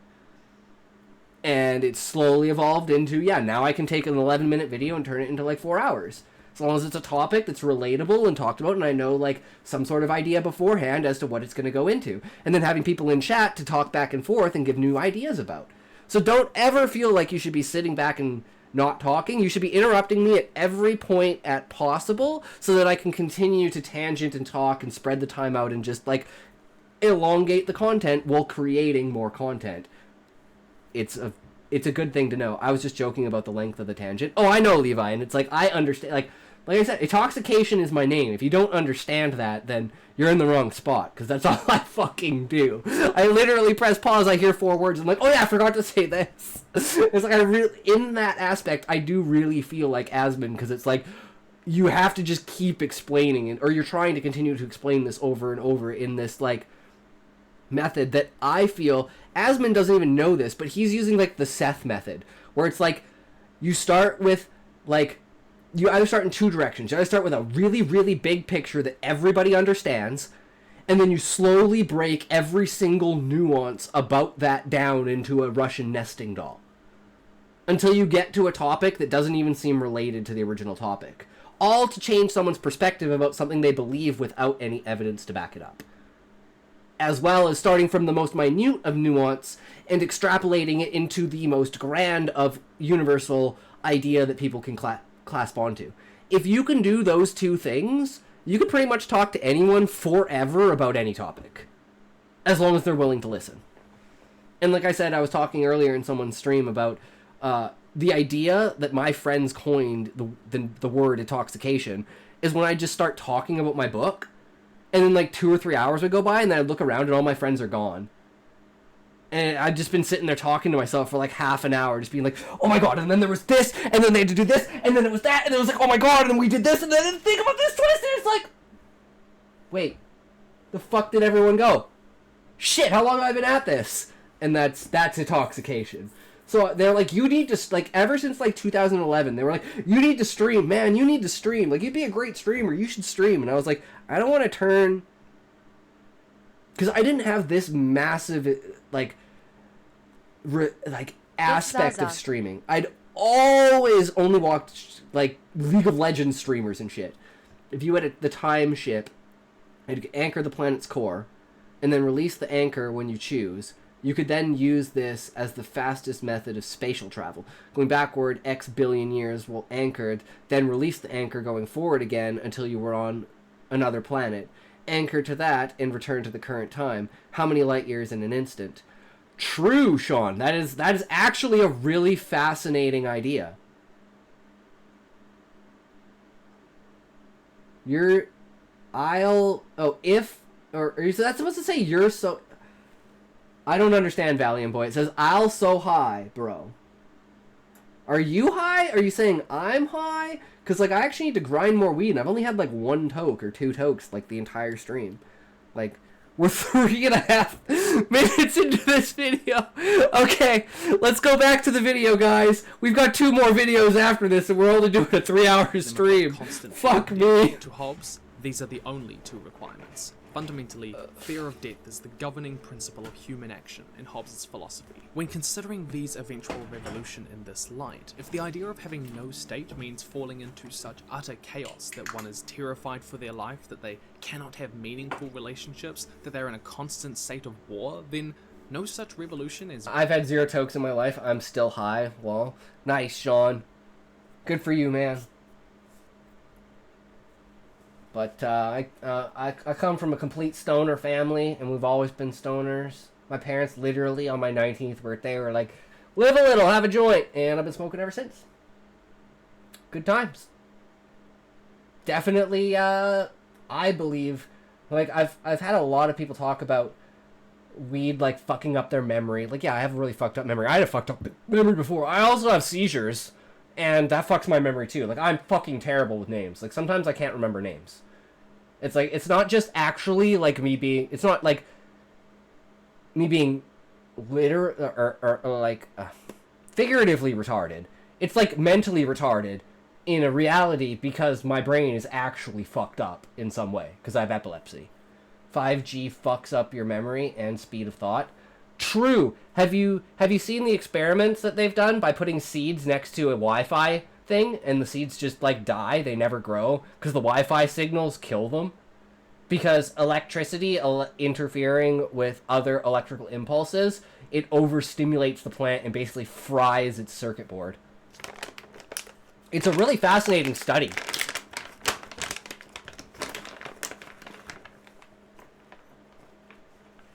And you can literally do it yourself. Like, buy a plant, put it next to your Wi-Fi, buy a plant, put it on the other side of your house, do exactly the same thing to them. Of course, have the same plant, right? And see which one dies. I guarantee you the one right next to your Wi-Fi will die in like a week and a half, 2 weeks. But, like, you gotta literally put it, like, on top of the router. Then there's the fact that 5G has a shorter range than the 3G did. It's like, yeah, the idea is that it's a stronger signal. This is what I'm pretty sure. So, like, okay, so this was 3G, right? Okay, let's do it on the side like this, right? So let's say this was 3G, right? This is 5G.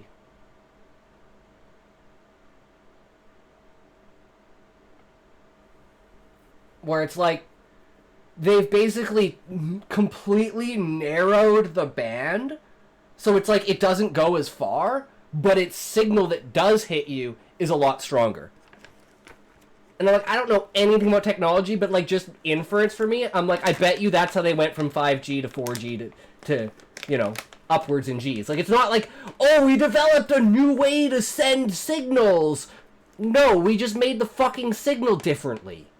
Like we have since the fucking beginning of technology. We haven't invented a new signal, we just changed the way that we use that signal and interpret that signal. We've always been using radio signals, which is just... It's just like... It's like electrical interference and noise. And then we've basically tamed it to be able to do our bidding because we understand how to manipulate the physical world. And boom, we have the internet. Crazy, right? These can ever be justified. Chancellor Sutler says as much. Doubt will plunge this country back into chaos, and I will not let that happen. The security of this nation depends on complete and total compliance. To him, the risk is too high. No matter what liberties V fights for, Sutler's government is supposedly legitimate because it provides for the most base human concern, security of life, where the state of nature cannot. But V for Vendetta directly challenges the assumptions underpinning this model of political legitimacy. McTeague challenges the idea that fear has to be the governing principle of human nature. That's kind of what I'm doing in my book. Steps in to save V at the BTN, where it's like the idea, the monarch doesn't use fear, the monarch uses the people's own like devices against them, their own will against them. He says, "What do you want?" They say, "We don't know." And he says, "What do you want?" They say, "Tell us what we want." And he says, "What do you want?" And they're like, "Whatever we want." And he's like, "That's damn right." Higher frequencies, so a more rapid data transfer, but less distance for roughly the same reason a bass drum can be heard from outside a concert, while the singer can't. True, Levi. It's all physics at the end of the day. Until we learn how to, like, actually use the quantum world in physics and actually manipulate and be able to work with quantum physics on, like, the idea of sending information and, like, quantum computers, like, the human civilization is gonna break. You thought the internet was insane. Imagine being able to download all and analyze all of human knowledge, the entirety of the internet, in less than 1,000th of a second.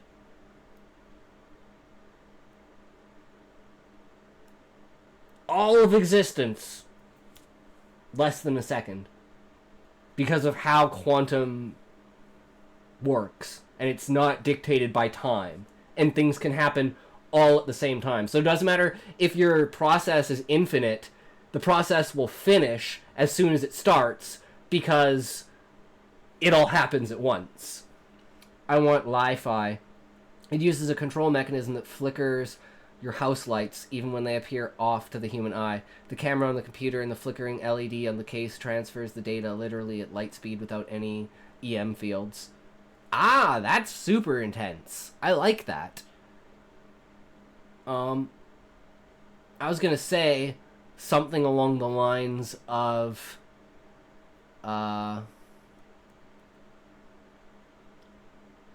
using the natural, like, instead of like wireless fiber optics, yeah, basically Levi. It's expensive, only being tested in some offices currently. Yeah, but I mean, like, that was an inevitability. You look at, oh, we had wires, then we had Wi-Fi, then we had fiber optic, then we had Wi-Fi fiber optic. We literally got satellites beaming down your internet, and it's like, oh, well, we had to, oh, it's a cloudy day. Well, that doesn't matter. We're using LiDAR and shit. Like, this light goes through anything, but no one can see it. It's like a laser precise, goes straight to your roof, don't matter. Can go through a frickin' storm. A jet's flying over your house, doesn't fucking matter. It's literally goes through anything. And we have backup systems from other angles as well, you know, cascading effects, stuff like that, just to keep everything in line. But, I mean, it's an inevitable extrapolation of what the technology can do, right? If you have things precisely set up enough and you can calibrate them enough, you could definitely do fiber optics across large distances. Just the calibration of that would be really hard. But so is landing on fucking Mars. We've apparently done it. If you believe. But yeah, so having something like that with like extrapolating an inevitable aspect, just like with quantum computers, eventually everyone will have a quantum computer. And it'll be like the idea of like a universal quantum computer to the point you don't need a chip in your head. The Earth itself will be the chip. And as long as you're on Earth, you'll be able to receive and send Wi-Fi signals straight through your brain through like augmented vision, just simply through the fact of, like I was going to say, using the natural, like one of our biggest problems is we don't use Earth as a natural base. Most of the stuff we use comes from space. Like radio waves, X-rays, like most of the waves, we're just taking stuff that comes from space and redirecting it in different directions. But taking things... Catfish Hexen rated my stream with 10 viewers. Welcome, Raiders, to the stream. You're back, dude. You heard him. I'll pick you up at 5. Be outside. I don't want to have to talk. Cat raid, cat raid, cat raid, cat raid, cat raid, cat raid, cat raid, cat raid. Welcome, welcome, Catfish! Hoi hoi! Saint Carrots, welcome, welcome. How is it going, guys? Welcome to the stream. Chaos in a Vox. Thank you, thank you. Welcome, welcome. How are you guys? Daddy's home. I gotta take a toke for this one because I still haven't smoked my toke.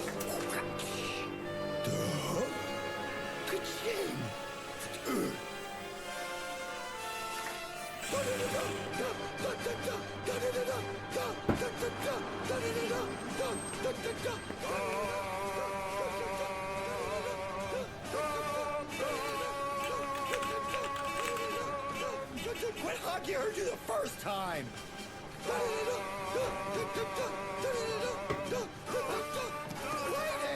Lady, no! Mom! Again, thank you for the raid. Catfish Hexen, welcome everybody. We are discussing... Oh, how do you have a multi-stream counter? Oh! Hold on. Wait, what's the plugin for it called? Damn. Where is it? Yeah, okay, so one's from Stream Elements, and it's an alert. Let me see if I can find it here.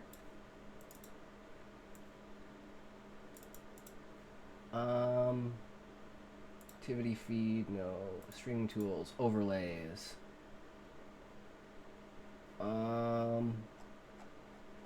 Okay, no, it's not on there. Huh. Man, it's been so long. Alerts. Maybe it was a widget. Okay, it's a widget. It's a widget. Spectator count. So on Botrix, under widgets, spectator count. And then you can do it for whatever platform you're on Kick. So I have them for every platform that I stream on. So yeah, that's why I like Botrix, but there's some things that it can't do. So I have Stream Elements for Twitch because it can do emotes and other things. No worries. I'm glad I found it because yeah, that it took me a while to set it up. And the way I have it set up, I don't know why, but whatever one I used, the Twitch and YouTube view counters are combined, and then the Kick counter is separate. That's why the Kick counter has a black background. I don't know how to make it clear. I never figured it out. I just left it there because I thought it would be, you know, whatever. It is what it is. But yeah, I thought that was just a cool little additive to the stream. I'm always trying, at every point in time, trying to add new things to the stream, whether that be like yesterday we did this. This is what I was talking about earlier. You can create a story by doing exclamation point fantasy. Well, at least it's working, and that's what matters. True. Toxication has dropped an idea into the think tank. A prince discover mysterious plague, stop lost sorcerer. Perfect. All right. So we almost have the Pandora's box that we got yesterday. So prince of a great kingdom.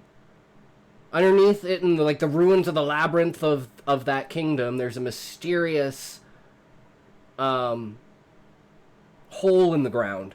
And from this hole, this plague is reaping across the kingdom, first killing the king. And that's what caused the prince to get involved. And then the prince finds out that it's a portal to another dimension, and a lost sorcerer who was like 500 years ago in the old regime before the loss of magic was, concealed to this area in magic, and now it's like this clash between magic and technological world where this sorcerer has come to reap his vengeance upon the world, and the prince must stop him. There you go. Write that story. Yeah, I know. I want to do one for so it's going to be like a 3 to 4 stage process where it's like you do genre, it picks the genre, and then you do the genre, and then it picks the story, and then you pick the subject, which is usually the protagonist, and that'll give you a perspective and a series of events. And then you have basically an entire storyboard lined up for a story. Yeah. So we implemented that one yesterday. So on my weekend, which would be Wednesday, Thursday, and Friday, I went through Grok and I got it to basically pull up all the genres and everything. So we have all of the non-fiction genres, fiction genres, and then we go into all the plot lines. So it basically gave me 10 plots, and then no, that's sci-fi because I went through a bunch of them. Romance, historical,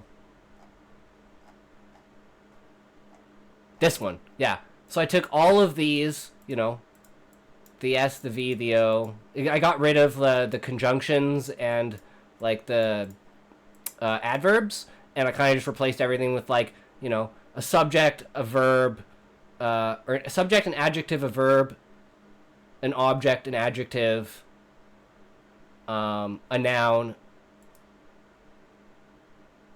and then another adjective into a object. So it's X person finds, or X person, X happens with X for X, and then you can extrapolate from there. Well, I just thought it would be an easy way to create all of these different commands, because I love interacting with the chat, and the chat, making stories and stuff like that. So it's all about the idea of creation and the power of imagination and spreading your ideas. And if you ever have writer's block, you just throw out a story, and there you go, write about it. And I was going to read this, Sean. Sorry, I didn't. I'm really distracted today.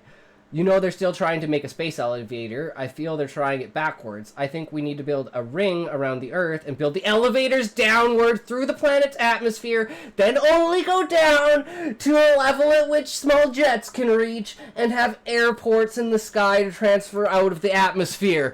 Yes! I've never heard anyone say that. That's my idea. You fucking stole my idea, you bastard. How dare you? No, I'm so glad you said that. Yeah, true. If you hadn't said that, I would have said that. When you were talking about the space elevator, it's the only way to build a space elevator is top down. You don't build from the ground fucking up. You build from the up down. Terribly sorry to raid and run, but I need to lie down. Hope you have a good stream. No worries, Fat Catfish Hexen, thank you for the raid. Always feel free to raid and run. I do it all the time. I try not to, but it happens. It's literally 3 in the morning for me. It's 2:30 in the morning, so it's between work and streaming, I have 2 to 3 hours after work, and then 4 to 5 hours to sleep before work. So it's I try to end early so I can at least get 10 minutes in with someone that I've raided, so I don't feel I'm always just raiding and running, but it is what it is. I totally understand, so have at her. Great minds think alike, and so do pathetic ones, which we are. Only others can decide while we ignore them and continue to think we're great. True, Sean, true. That's why the only person who's at fault is the one who's tied so much to an idea that they're willing to sacrifice the physical world in some way, shape, or form, or that enacts some way in the physical form. It's like, at that point, it's like the cutoff, right?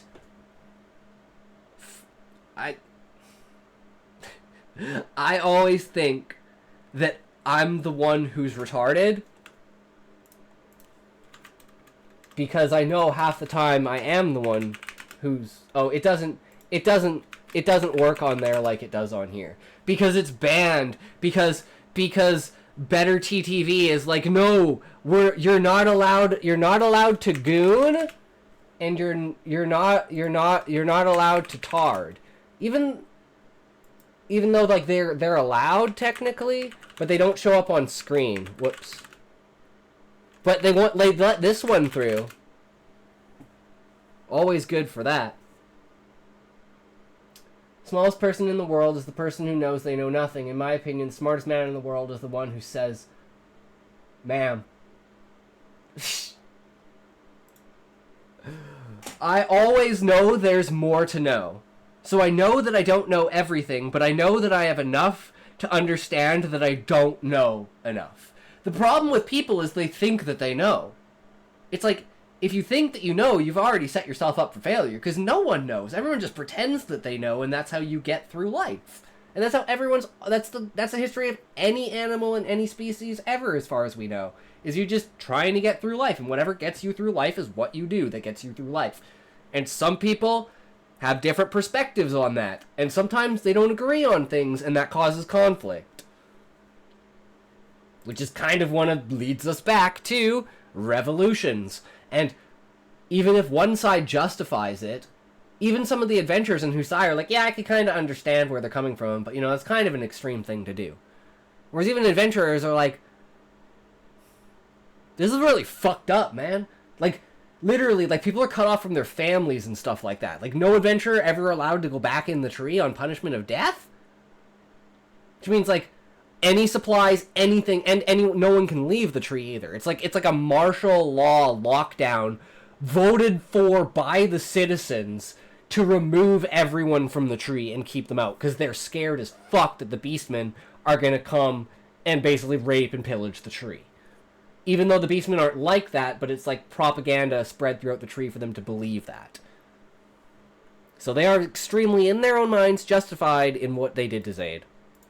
Panic and questions why she did so. Alex, detective, why did I do that? You did what you thought was right. Must have been out of my mind. True! Is that what you really think, or is that what they want you to In this scene, Evie acted on instinct, or human nature, but she didn't take the course of action that would be motivated by fear of death. After all, attacking a cop could get her killed. She instead took action for a reason she can't quite specify. It is here that the film first offers that something other than fear of death can be closer to the heart of human nature, and the rest of the movie centers largely around Evie's transition from fearful to fearless. do? You said you wanted to live without fear. And that's so you found something that mattered more to you in life. Because when they threatened to kill you unless you gave them what they wanted, you told them you'd rather die. True! Your death, Evie. The film reaches its climax when the populace goes through much the same transformation as Evie, from fearful to fearless. Faced with armed men, they march on Parliament in hopes of pursuing something more fundamental than just their life. This being the case, McTeague offers the audience a question. What is left to justify the government's power? The government and like the question we're asking in our book is, even though the most extreme events happened out of a scenario, let's say, doesn't mean that a reaction of the exact opposite won't happen. So, like we were saying earlier, like, this is almost like the shift of political power is like, it slowly leans to the left, slowly leans to the right a little bit more. And then because of that, right has to offset left, and then, oh shit, now we're teetering. Holy fuck, we're off the rails, boys. Oh goddamn, what's bad now? And, like, we're, like, here. Like, way the fuck off the rails. And that's just because of the continuous trying to readjust by the people what they believe should be the normals based upon the like failings of the previous generation. So it's like they're continuously trying to build on it, but they keep overcorrecting and wind up derailing themselves. And the question is it better to be in an oppressed good place where it's like all your needs are provided for, you don't need to worry about anything, but there's no feeling for progression. There's no feeling for, like, the only thing they really have is science, and the last bastion of science is light and illusion magic.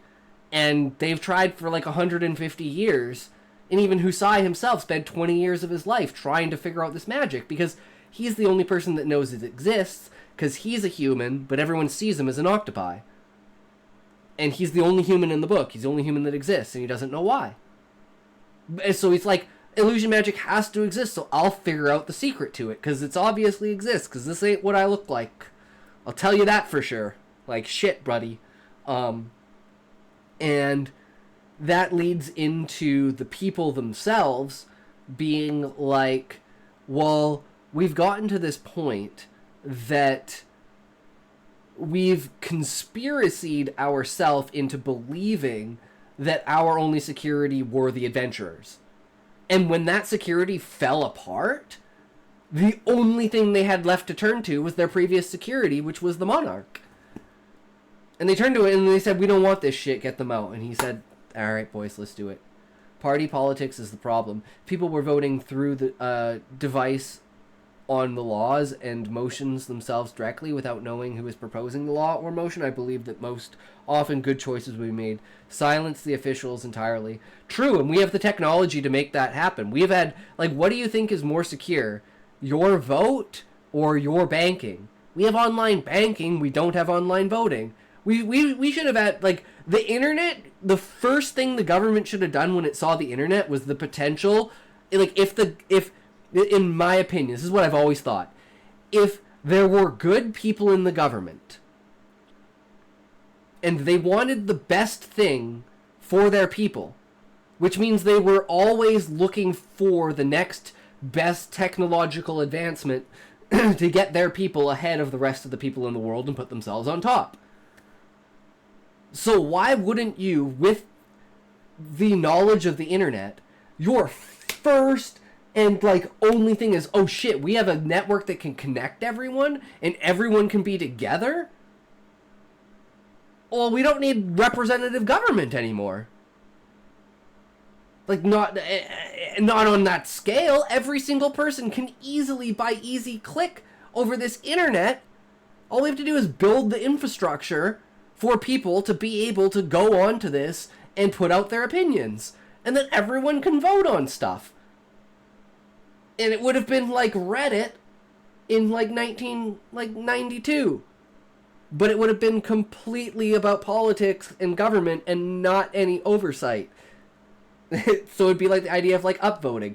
Someone poses a law, and depending upon how many upvotes it gets by people, then it becomes more popular, gets more upvotes, and then, you know, people have their speculation, and at a certain volume, it's voted for. And if someone decides that they want to change that volume, they can rewrite a law. And as long as that law becomes popular enough by people, it gets enacted. We could have been doing this for 30 fucking years if people had had the insight for that. And I believe people that are intelligent enough to run a country should have fucking had the insight for this. But you know where their insight went. You know where all of their fucking insight went. Military application. That was the only thing they thought of. Military application. How do we weaponize this? And that, I think, is a split path of, given the type of person who seeks power, the inevitability of someone who seeks power is to keep power. So I think by seeking power itself should exclude you from being a politician. So I like the idea of silence in the background, proposing your ideas. Can't see people having high trust in such a system. Reddit. as a comparison, is full of astroturfing. And I believe, Levi, it would eventually get to that point. But most of that is, imagine Reddit without moderators. Completely unmoderated. I think Reddit would be an absolutely, completely fucking different place. Like, I'm banned on short stories because they thought my stories were AI. How many people made a joke and got banned off of Reddit? Like, true, right? It would need to be wired, though, a separate wired network solely for voting, unhackable due to lack of exterior network connections. Sean, but that's kind of the whole point of what I'm saying here, is when the internet first came out, no one really knew what to do with the internet as far as the public went, right? They're like, okay, it can connect on a bunch of things, but there were no websites. There was nothing to do on the internet. It was just the idea that computers could connect with every other computer. They're like, okay, I don't really know how that helps us, but okay. They didn't have the vision to see down the road what it could be, except for military application. And the government went for military application instead of making it the sole infrastructure and reason and meaning for the internet. The only reason the internet exists is for voting. Imagine if that was the basis, and then everything branched out from that. But the central idea of what the internet was it was for voting. Making sure that your voice was heard by everyone. And I think that plays off of the intentions of the people that had the knowledge of the technology at the time and being in a position and intelligence of running a fucking country. You have two roads that you can go down, and they chose the military road. And not just this is a human nature thing, right? Every single country chose militarization. Not a single country in the world saw the internet and created infrastructure for it to facilitate their government, to facilitate voting, to facilitate a democracy. I do not believe there is a single country in the world that one of their leaders went, this interconnectedness, maybe we should use it for our people to have their voices heard. I think that speaks a lot to human nature and the nature of people that seek that kind of power. And, the absolute power corrupts absolutely. But you have to remember the absolute part. And when you're at that point, it probably does feel like absolute power. And even, taking Trump as an example, look at what he tried to do in 2016 and was unable to accomplish. And then look at what he can do now because he has other people on his side. Before it was like, oh, I'm the president, I can do what I want. And everyone's like, no, you can't. Now he's like, I'm the president, I can do what you want. And everyone's like, yes. You can vote online in Estonia, though it's still a representative democracy, not a direct one. Okay, I did not know that, Levi. Thank you for clarifying, because I've never actually looked it up, if there is.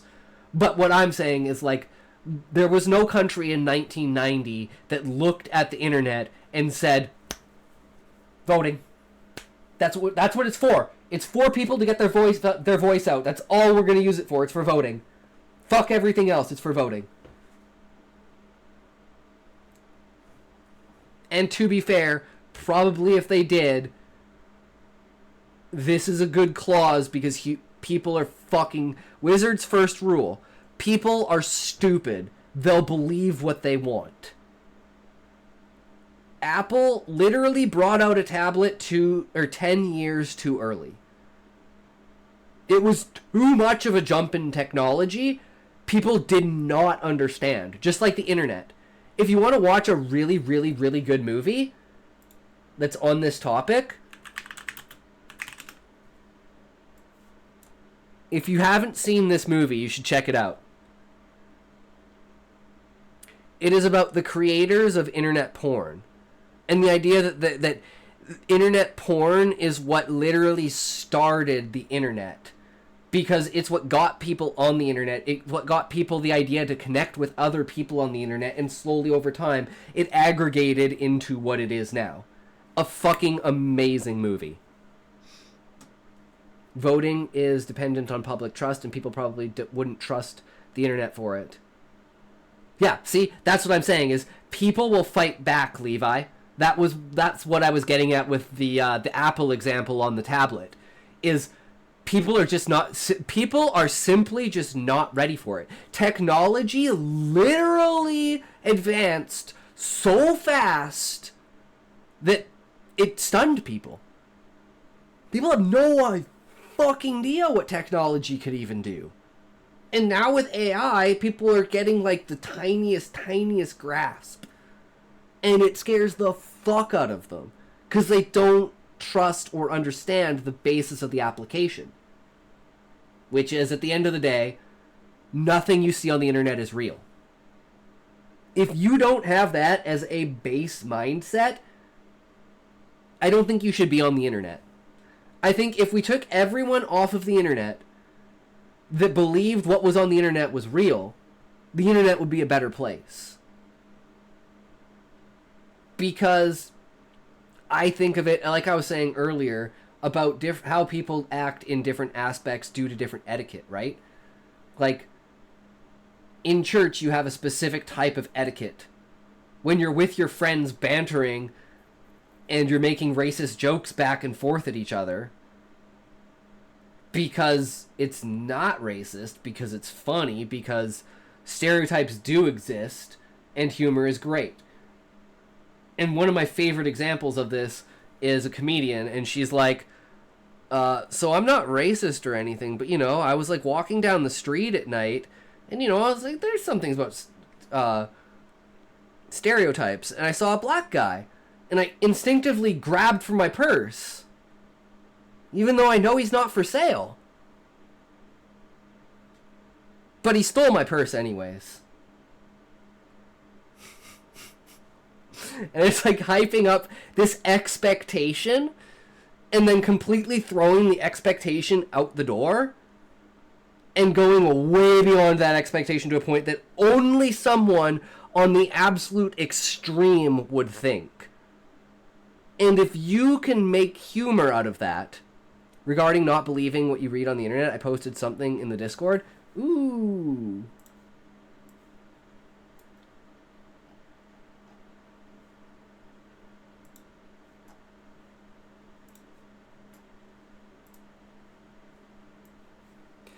Have you ever posted something that you don't even understand?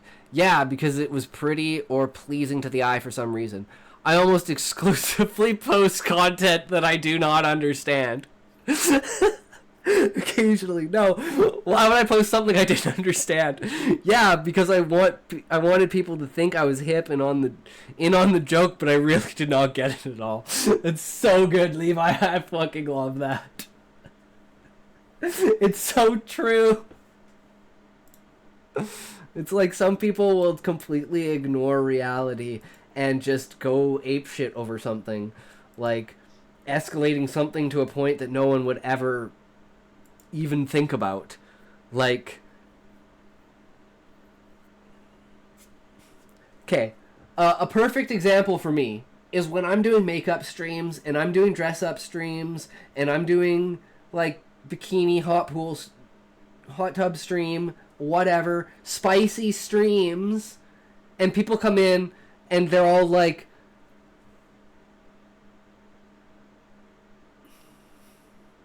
how do I say this?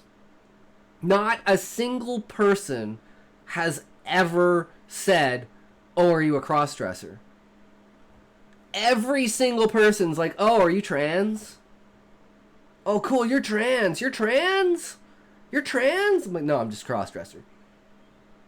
I just enjoy feeling beautiful. I like putting on makeup. I like dressing up. Yeah. Doesn't mean shit. And it's like people's expectation towards a certain stereotype.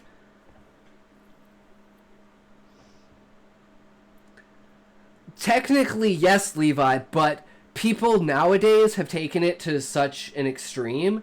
It's like you can't even say that, right? Like, I'm a femboy.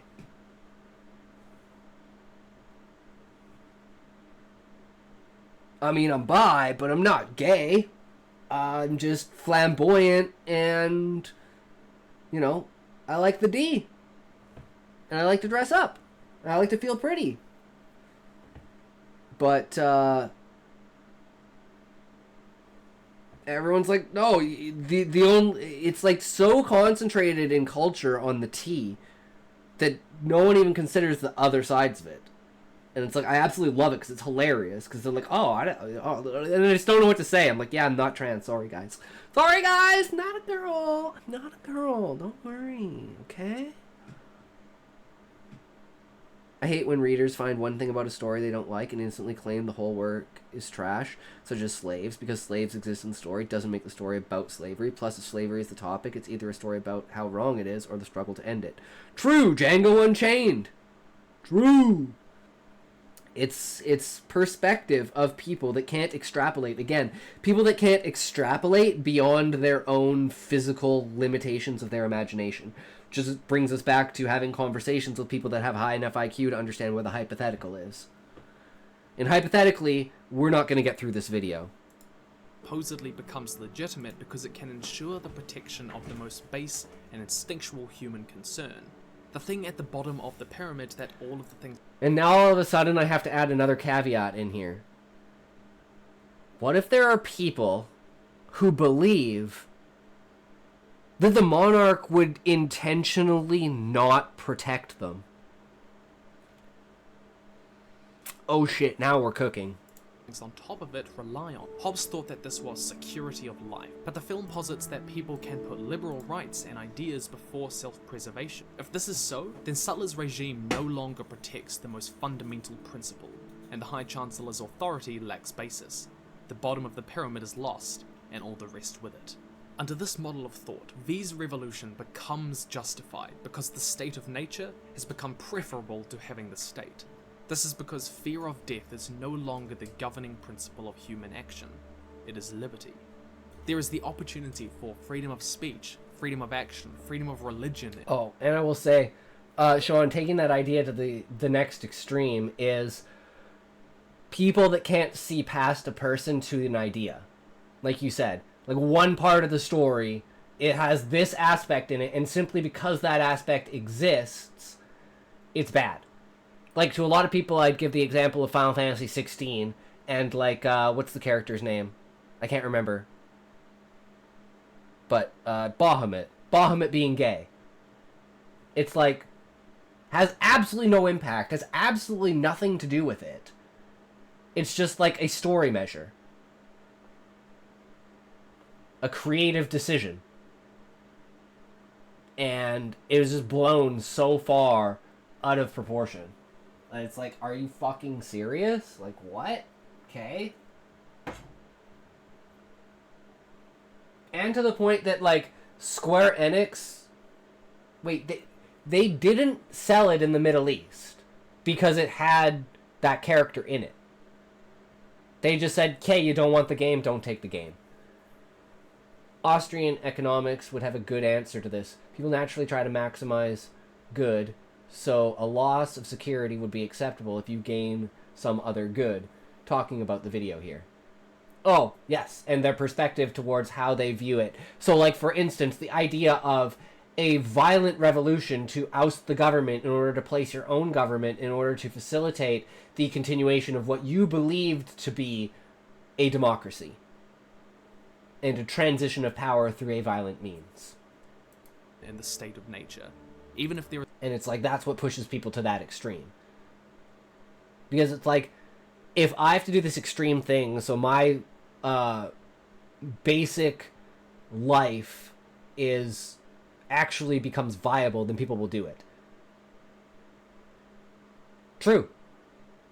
True, people sacrifice security for material goods all the time. Think of burglars.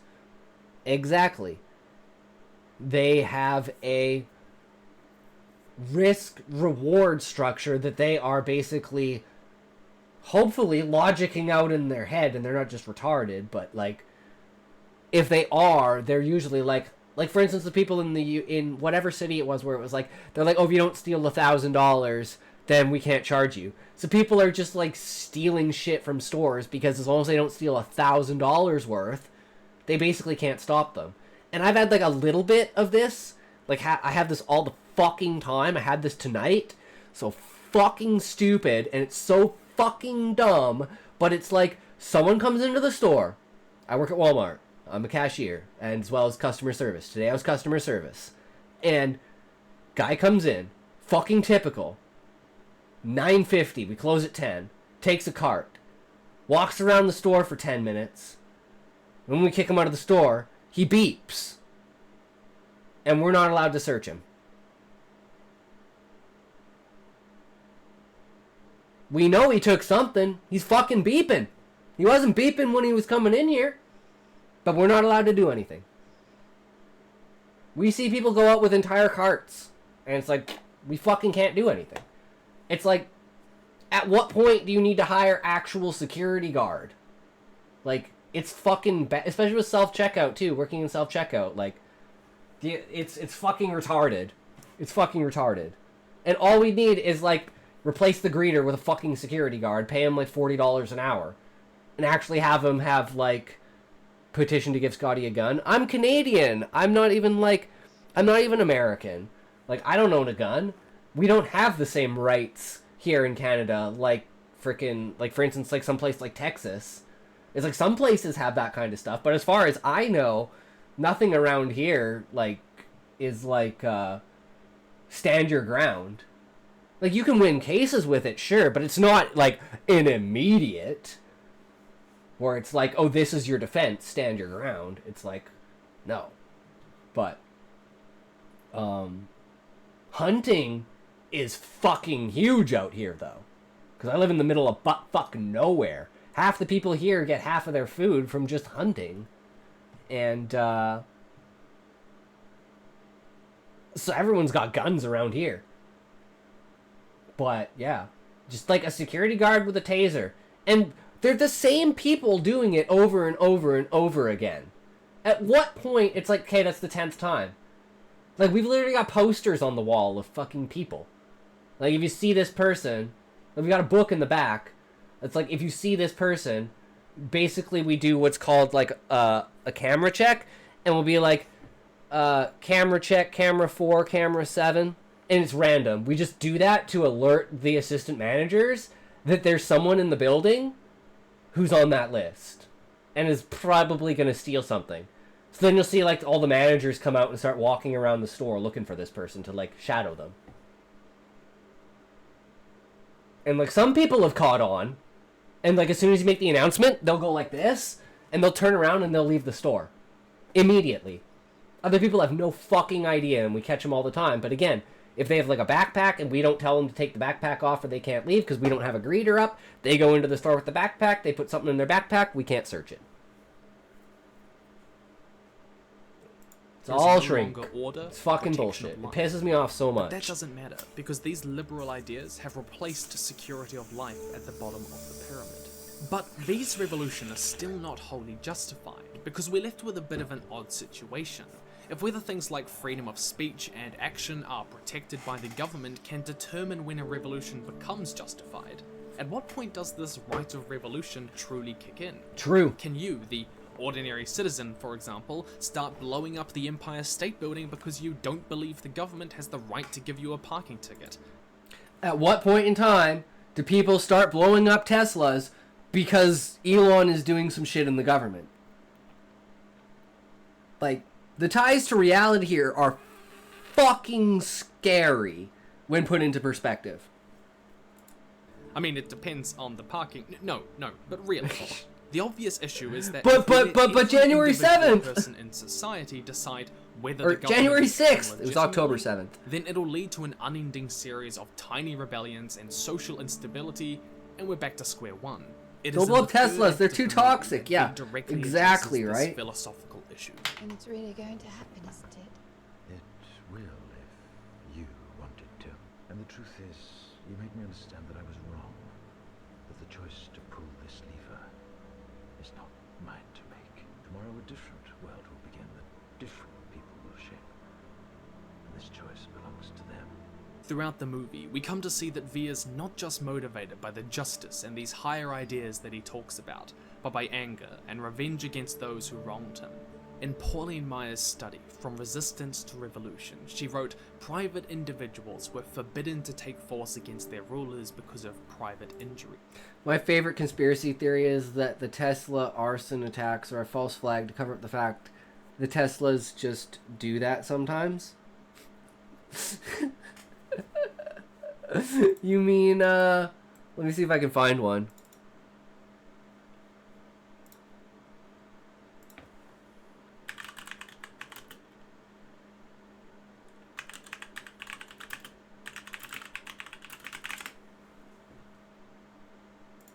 Tesla is investigating this fiery explosion in Shanghai. It appears to show a Model S bursting into flames in a parking lot in that city. No injuries reported. Tesla did not confirm any of those details, but it did send a team to the site.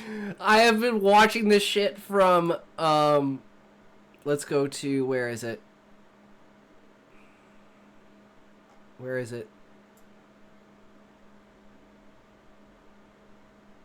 Okay, I can't find it on there. I'm dumb.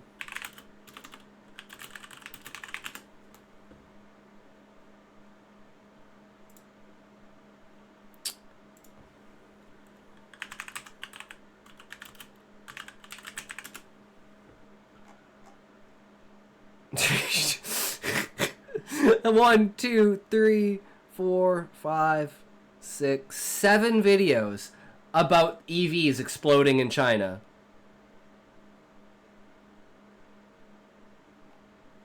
Somewhere in those videos. That is crazy. They explode all the fucking time. It's true. The E in EV stands for explosive. I've actually seen a Cybertruck. It looks like a 5-year-old drew their best attempt at a car and it became real. So ugly. They're blaming aftermarket tech from China, I bet. I don't know, but like the Chinese ones, like the Chinese batteries, like even like scooters and motorbikes and shit like that will just explode. Just randomly explode. But then again, anything in China explodes. Like a shit ton of stuff in China explodes. You just don't hear about it. And I mean, a shit ton of, like, this happens all the time in, like, everywhere else too, right? Just not to such an extreme. But then you look at the population difference, and it's like you scale that. Yeah. It's, interesting to think about, though. Not just a few individuals, but the body of the people had to feel concerned before the right of revolution was justified, indicating a broad consensus involving all ranks of society. V acknowledges that merely personal grievances against the Norse fire regime do not justify revolution. Galvanizing the population was originally a practical thing for the success of his plan, but it later became clear it was also what gave it legitimacy. Evie Hammond, being the representative of India could beat them, but they don't tend to own cars at all, let alone EVs. True. They're like, as far as I know, the infrastructure in India is extremely low, and that's one of the main reasons why like bikes and like scooters and like stuff like that, like smaller type stuff, like side mobiles, whatever the hell they're called, with the side things on them, side carts and shit like that. Like that is like insanely popular in India because a lot of the roads are like basically like dirt roads, right? Tuk-tuks. Hey Scotty, looking bonita today. Eggy, welcome. Yes, we had a Easter event at work today, so I got Easter bunny ears.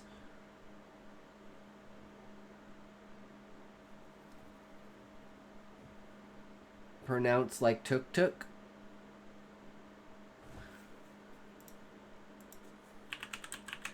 Tuk-tuk.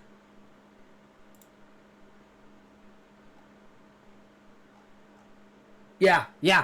Those like scooter things? The three wheel scooters? Yes.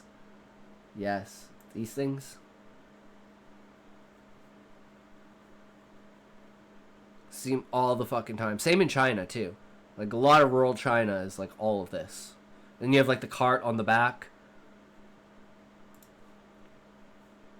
Of the British public undergoing a change of heart at the same time she was, had to be the one to pull the lever.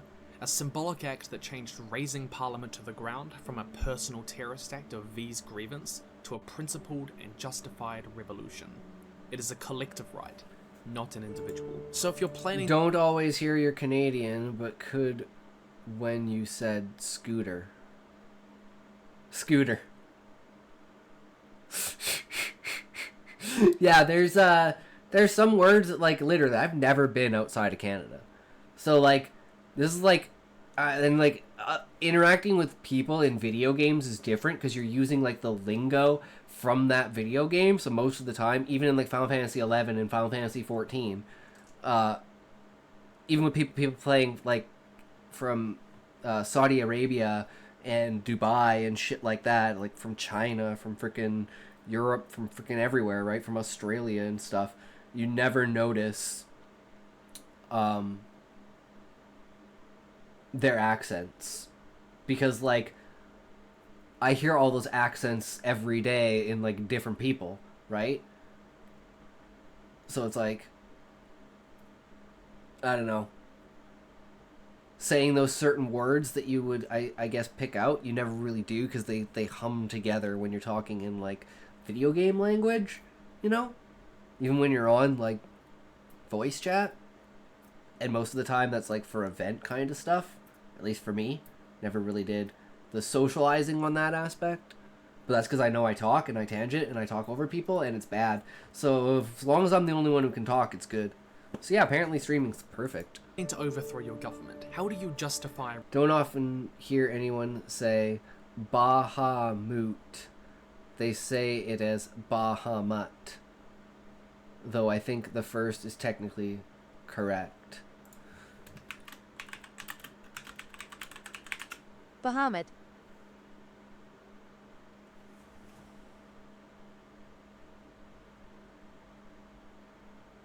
But think about this in context. In context, Bahamut, to me, is actually a Japanese word. Because it comes from Final Fantasy. And, like, the way you pronounce vowels in Japanese is a, I, U, E, O. So, Bahamut is U. Because that's how U is pronounced in Japanese. Bahamut. What you trying to achieve today? Eggy, today the achievement was getting through 3 videos. You did the O wrong. You pronounced it like O, not Bahamut. U.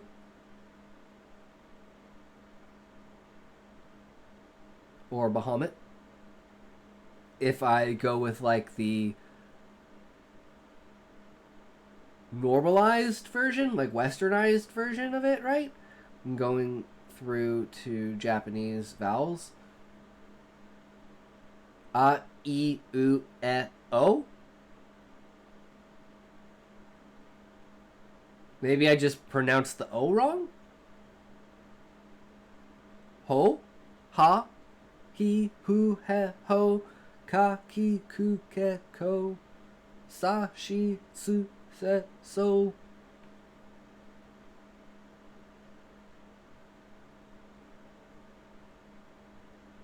But is O right, or is that wrong? I played Mount & Blade yesterday for the first time. Yesterday, that shit is like crack. Nice! I heard good things about Mount & Blade. But, I mean, we tend not to get enough time to do anything because we frickin' spend the entire time talking to chat. You're doing it as an O, but it should be O, like the A in call. A, I, U, E, A?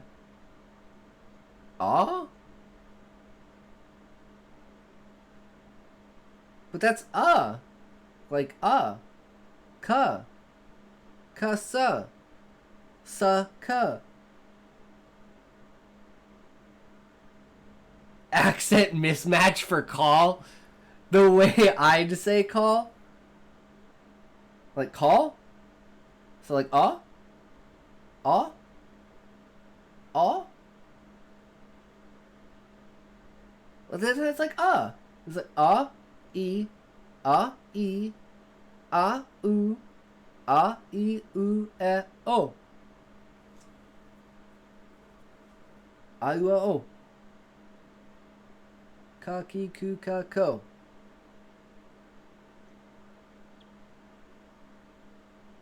Port. Port. Po. Po. O. O. O. O. Isn't that what I'm saying? Oh! That's O!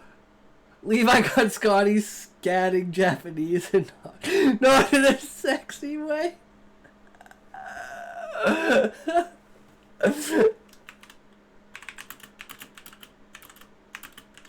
AIUEO.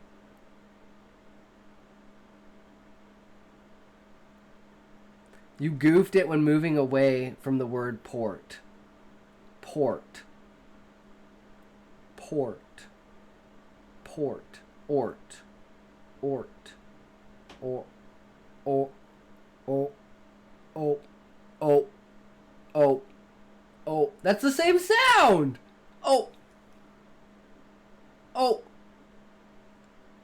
But saying it like normally, it's like, oh. TTS is not gonna do it right. Oh, I know. I was just fucking around.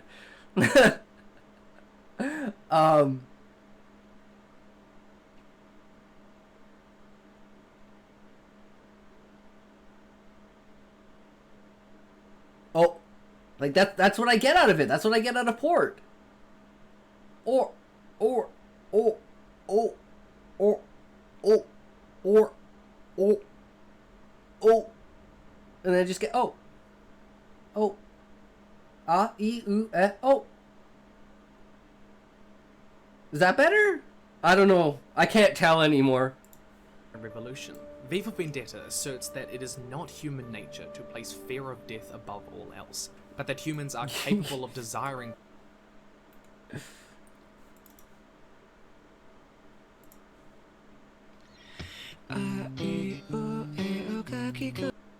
That's just an accent!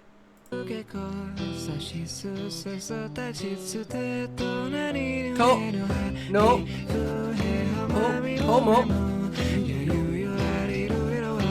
He's just saying it so fast! Ha, he, fu, he, ho. Ma, mi, mu, me, mo. Ya, you, yo. Ra, ri, ru, re, ro. Wa, wo, We didn't drop the nukes just to learn Japanese 50 years later. Okay, how about this? That's not what I want. I want this. No, that's not what I want. I want this. Speed. 0.5. Let's try it at 0.5 speed.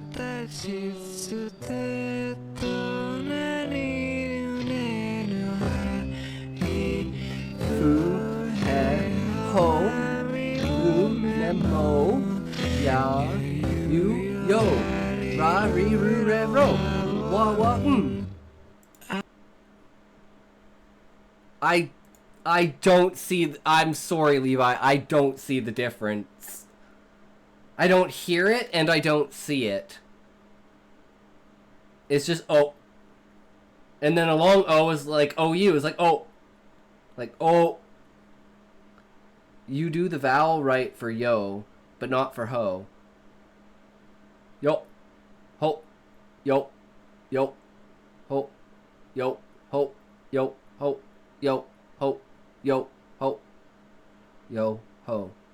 Yo. Ho. Ho. Yo. Ho. Yo. You. Ya. Ya. You. Yo. Ya. You. Yo. I think it might just be an accent thing. I don't know. More. If these things are more important to us than self-preservation, I don't know how to change it. The latter, but not the former, becomes illegitimate. I have a Japanese import that screams at me in Japanese. Has become preferable to that with a government. However, this is not an individual right. Never mind all this. We should stream together tomorrow so I can use my voice to tell you it. True, Levi. V's True. revolution was not won on any battlefield.